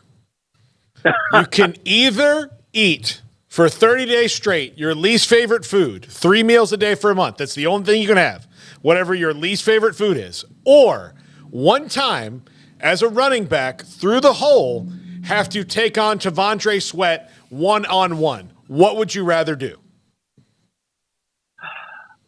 I guess the one-time pain, I might be able to bounce back in a few days than the 30 days of knowing what's coming every day for 30 days. He's a pretty good dude, too. He might take it easy. I mean, I don't know if you saw the video afterwards, but he and Hufford had some pretty civil words and a kind of a pat on the side. And if you say Byron Murphy, I might rescind that deal. I might go with the bad food. That dude, I think, might punish me a little bit more than Sweat. I think he'd go easy on me. I said this earlier, Roger, and I know that this might just be way out there, but the players of the year, the MVPs or whatever, MVP in a conference, is a quarterback, a running back, or somebody dynamic who could do everything. Do you think it's legitimate that T'Vondre Sweat might be the most valuable player in all of the Big 12 in football? I mean, that's a great point, and I saw some stuff about it after Iowa State. He's so disruptive, and he kind of changes everything. And then he has something that Sark talked about and jumped out as me. We may have talked about this before, but he has a lot of tackles for a guy that, you would think is just kind of a plugger and eats up blocks. And he has a lot of tackles for losses. He gets to the quarterback, certainly what he did in the K-State game, but it's just not realistic. And I would have said Jonathan Brooks would have a great chance before he went down at Offensive Player of the Year. I don't think that's realistic anymore, but I think if you put the coaches in a room by themselves, say a guy like Sweat certainly could be this year the most valuable player in the league. So they are on the verge, yet have not yet clinched. Texas Tech, Joey McGuire, great friend of the show. The Big 12 runs through Lubbock after they won the game. You had the Your Mark thing at the kickoff luncheon earlier in the year. How quiet and yet very laser-focused is this Texas team for Friday night? Yeah, it was funny. Sark was asked about Your Mark today, and it was quite a bit different than in August when he said, well, I don't think he'll be getting an invite for Thanksgiving. Today it was about, I saw him in Ames. We want to put on a great show because that's the conference we're in. These kids, all they want to do is come play for Texas. What conference they're in, they had nothing to do with. So everybody remembers it, but it's a lot more watered down and nothing about Big 12 runs through Lubbock comments. But, and he didn't bring up last year and what happened out there. He brought up 2 years ago at Iowa State what happened there. But, today was interesting, guys. It was a very reflective Steve Sarkisian. He was really fired up after the game with all the chirping that went on. But today I think it was, reflecting and trying to get this team refocused one more time on a short week. But none of it came up, but the fans, I'm sure, still remember that well. And it is a fascinating script that it's come down to this, where Your Mark said it, who he said it to, and then you fast forward and, again, all the metrics we're not sure, but if Texas wins, obviously they're in. It would be quite a full circle event from, I guess, August 23rd. So if Taj Brooks would not be a factor like most running backs have not been a factor against Texas, do you expect maybe the full old school Zach Kitley throw offense to try to take advantage of the secondary? Well, that's what they turned Iowa State into, and Iowa State doesn't have the running back of Taj Brooks, but I could certainly see it. And they've got the big receivers. Bradley was a problem for Texas last year, so I think they're better equipped to do that. But I think they'll be stubborn. As long as this game, if it gets away, obviously that changes anything. But I think they think that they can get enough big plays out of that running game that 2 touchdown deficit is not too much until obviously the clock becomes an issue. But I think they'll stick with that run game. But yeah, Texas has been really good against the run, and Iowa State ran for 9 yards at home. So we'll see what they have in store. I'm sure they'll try to hit them with some big stuff. That's been a soft spot sometimes for Texas, those corners. All right, go get your luggage packed for that trip you have. Thanks for your time, buddy. Appreciate it, Roger. Thanks, guys. Roger Wallace, KXAN TV color analyst for UT football, and also does work with the Texas women's basketball program occasionally, and he's going to be on his way out of the country for a tournament or I guess a 2 or 3 day deal that they're about to be a part of. When we come back, Paul Catalina's Top 5, and this is 365 Sports. Riverbend Liquor and Wine, Lakeshore Drive at North 19th Street, and now on Franklin Avenue in Waco. So you can have 2 great locations for the great customer service and the great variety of spirits that they have at Riverbend Liquor and Wine. But at the original location, let's talk about craft beer. Let's talk about local craft bourbon. If it is made in the state of Texas, they have got it. If it's local craft bourbon, they have so many different and any variety and amalgamation of all that they can do. There's tons of different brands, varieties, flavors of that within that. So if it's TX and they've got different flavors, believe me, they've got it. Balcones always have all of those. any of that you want, they've got it at Riverbend Liquor and Wine. Craft beers, it's wintertime now. It's Thanksgiving week, so that's the official start of winter. Even though in my house, the official start of winter is the second the trick-or-treaters start coming up to the door. But it is winter. That means winter brews right now are available at Riverbend Liquor and Wine. So much great service, so many cool things you have. And look, if you're not into beer or whiskey, and that's your bag, they've got great selection on wine, on any other spirits, on anything you want. That's what they do. Riverbend Liquor and Wine, now with 2 locations to serve you. Established in 2007 and independently owned, Alliance Bank Central Texas is committed to helping families and businesses meet their financial goals. From their tellers to their board of directors, they know the importance of superior service and competitive products. Customers have confidence knowing that their financial needs are in good hands. It's your bank, Alliance Bank Central Texas, with 2 Waco locations, 4721 Bosque Boulevard and 191 Archway Drive on Highway 84, and at alliancebanktexas.com. Member FDIC, an equal housing lender. In Texas, there's pea-size hail and baseball-size hail. Guess which one hit our house? We didn't even know where to begin, but we called our Texas Farm Bureau insurance agent, and he was so reassuring. He knew exactly what to do to get our house back into shape and our lives back to normal. Now, we're even more thankful for the roof over our heads. Stop by and see our agents at one of our 3 McLennan County locations. Coverage and discounts are subject to qualifications and policy terms and may vary by situation.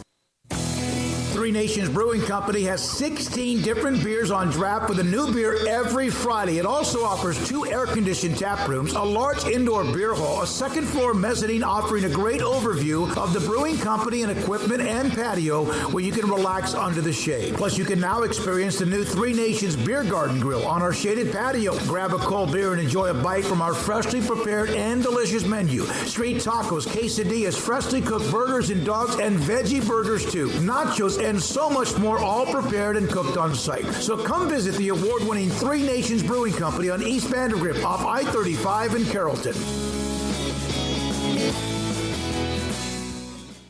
I hate my job, but I don't mind getting up in the morning. I dread each day, but I can't wait to get out of bed. You ask me why, and what I'll say to you is true. Well, you can get breakfast tacos at Rudy's Barbecue. Scrambled eggs and brisket, they ain't fooling around. Sausage wrap, son, they're the best in town. Barbecue for breakfast, yes, it's true. Put a smile on your morning at Rudy's Barbecue. Next in line.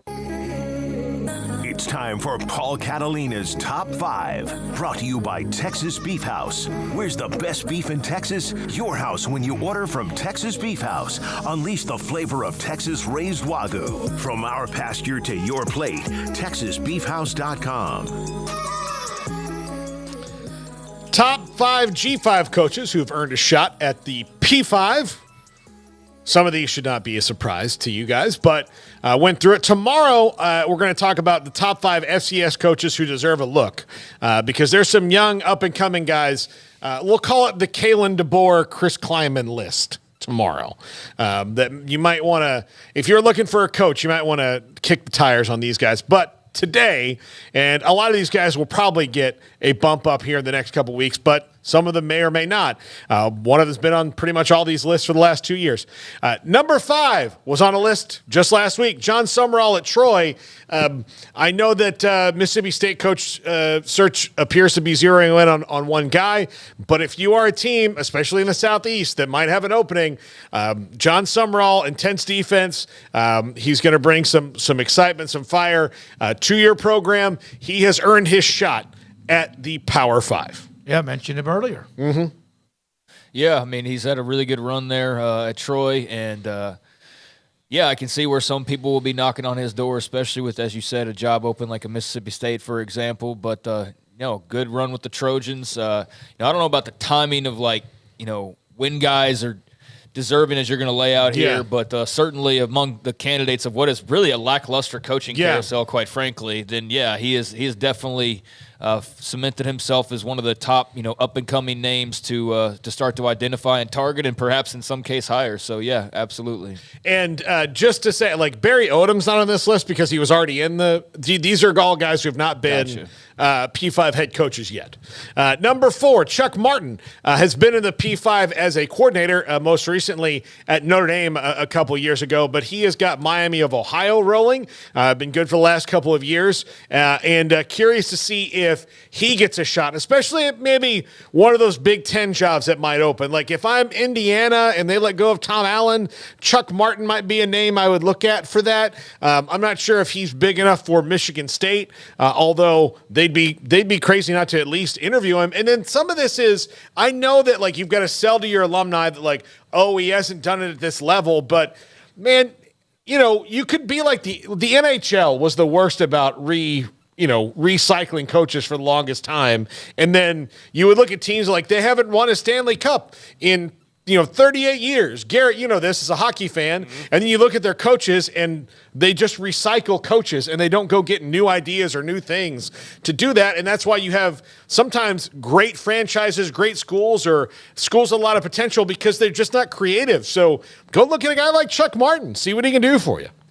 Yeah, I won't pretend to know a ton of the ins and outs about him. I know he's been in Miami of Ohio for a long time now. They're having a really good year. I think they've been kind of middle of the road in recent years, but, make a bowl game on occasion. And he's certainly been there a long time at this point, so I wouldn't be surprised if perhaps he was, looking around and for something new and a bigger challenge, which could come from any number of open jobs that are out there right now. So, yeah, a guy who's definitely got a lot of skin in the game, and the experience at Notre Dame that you mentioned as well has won some titles. And so, yeah. Number 3, Jason Candle at Toledo. I do think that he will be a P5 coach out of this cycle, probably in the Big Ten, but it wouldn't surprise me somewhere else if there's someone that comes out of the woodwork. They're a machine at Toledo. They win. He's from the Matt Campbell tree, which leads me to think that more that Midwestern style kind of fits where he would be, but it doesn't mean that it can't work other places. And he would also be a guy, say A&M hires another P5 coach, right? And so they get, I'm just going to throw it out there. I don't think it's going to happen, but they hire Lance Leipold and Kansas is open. That would be another spot where, I think Jason Candle would fit. I don't think that's going to happen, but he's someone who needs a shot at the P5 because he's done really good work at Toledo. I'm kind of surprised he didn't get a bigger job in the last cycle, but maybe he wasn't offered one that was good enough for him.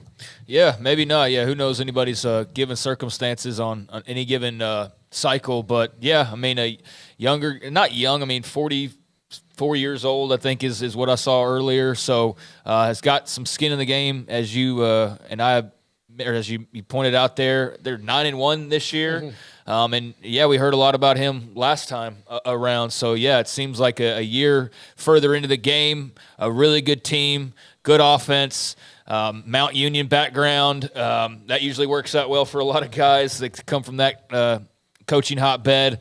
And so, a name that I think has been most linked to Michigan State here as of late. I saw something earlier today about, they had narrowed down their choices, and you just don't ever know, like looking at half these reports, like it's so hard to tell what's actually factual anymore. I saw somebody like blatantly lying about something and then laughing about the fact they were lying at something just because it got a number of impressions. And so I think what I saw was legitimate, and it would make sense that it was. But, he's a guy who's done really well and has been rumored for a while now, so I wouldn't be surprised if the time has finally come.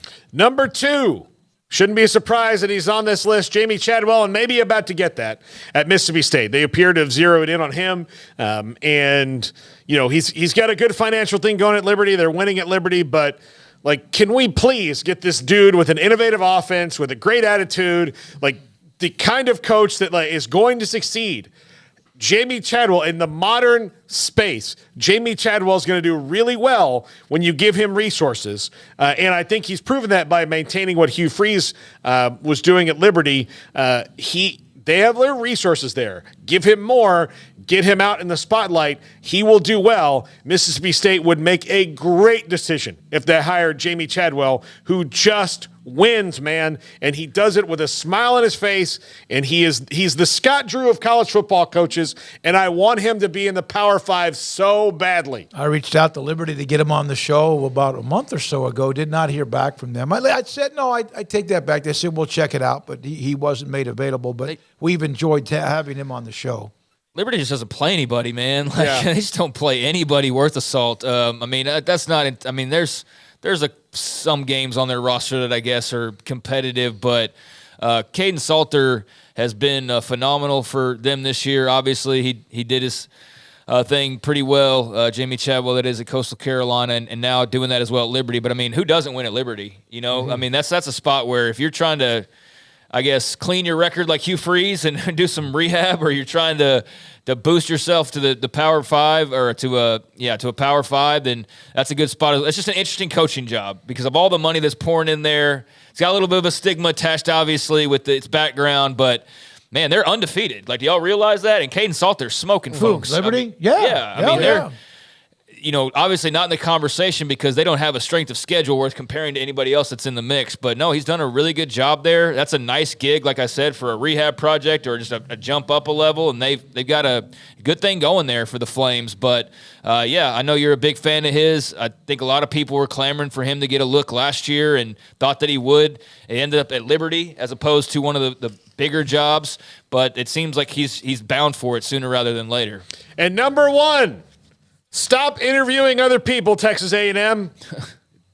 Jeff Traylor. I know that we can be a little bit biased because he's a very good friend of the show, but I think when Garrett and I were doing this, we were talking about it the other day. I guess maybe on the post-game show.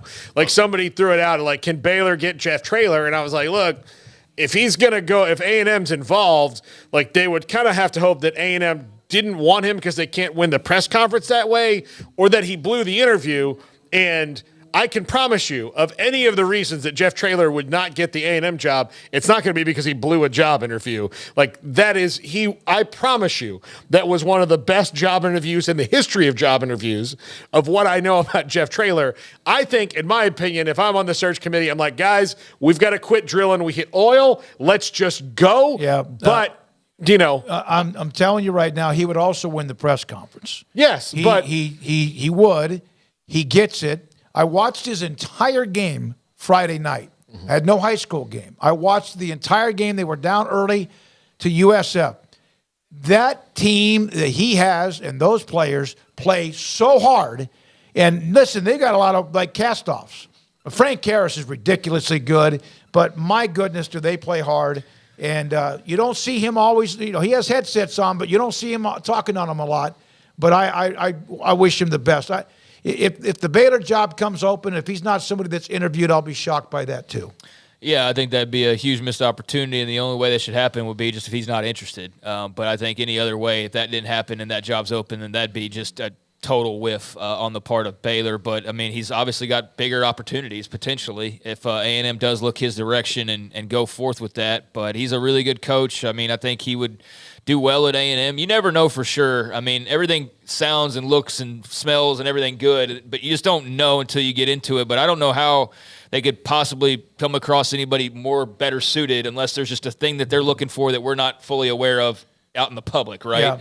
Yeah. Because other than that, he checks a lot of boxes. He's been in the SEC, knows Texas, blah, blah, blah. He's been around all these various programs and been coaching as a head coach for a long time now, having great success. So, yeah, I think he gets the best out of his players. Like you said, they play hard.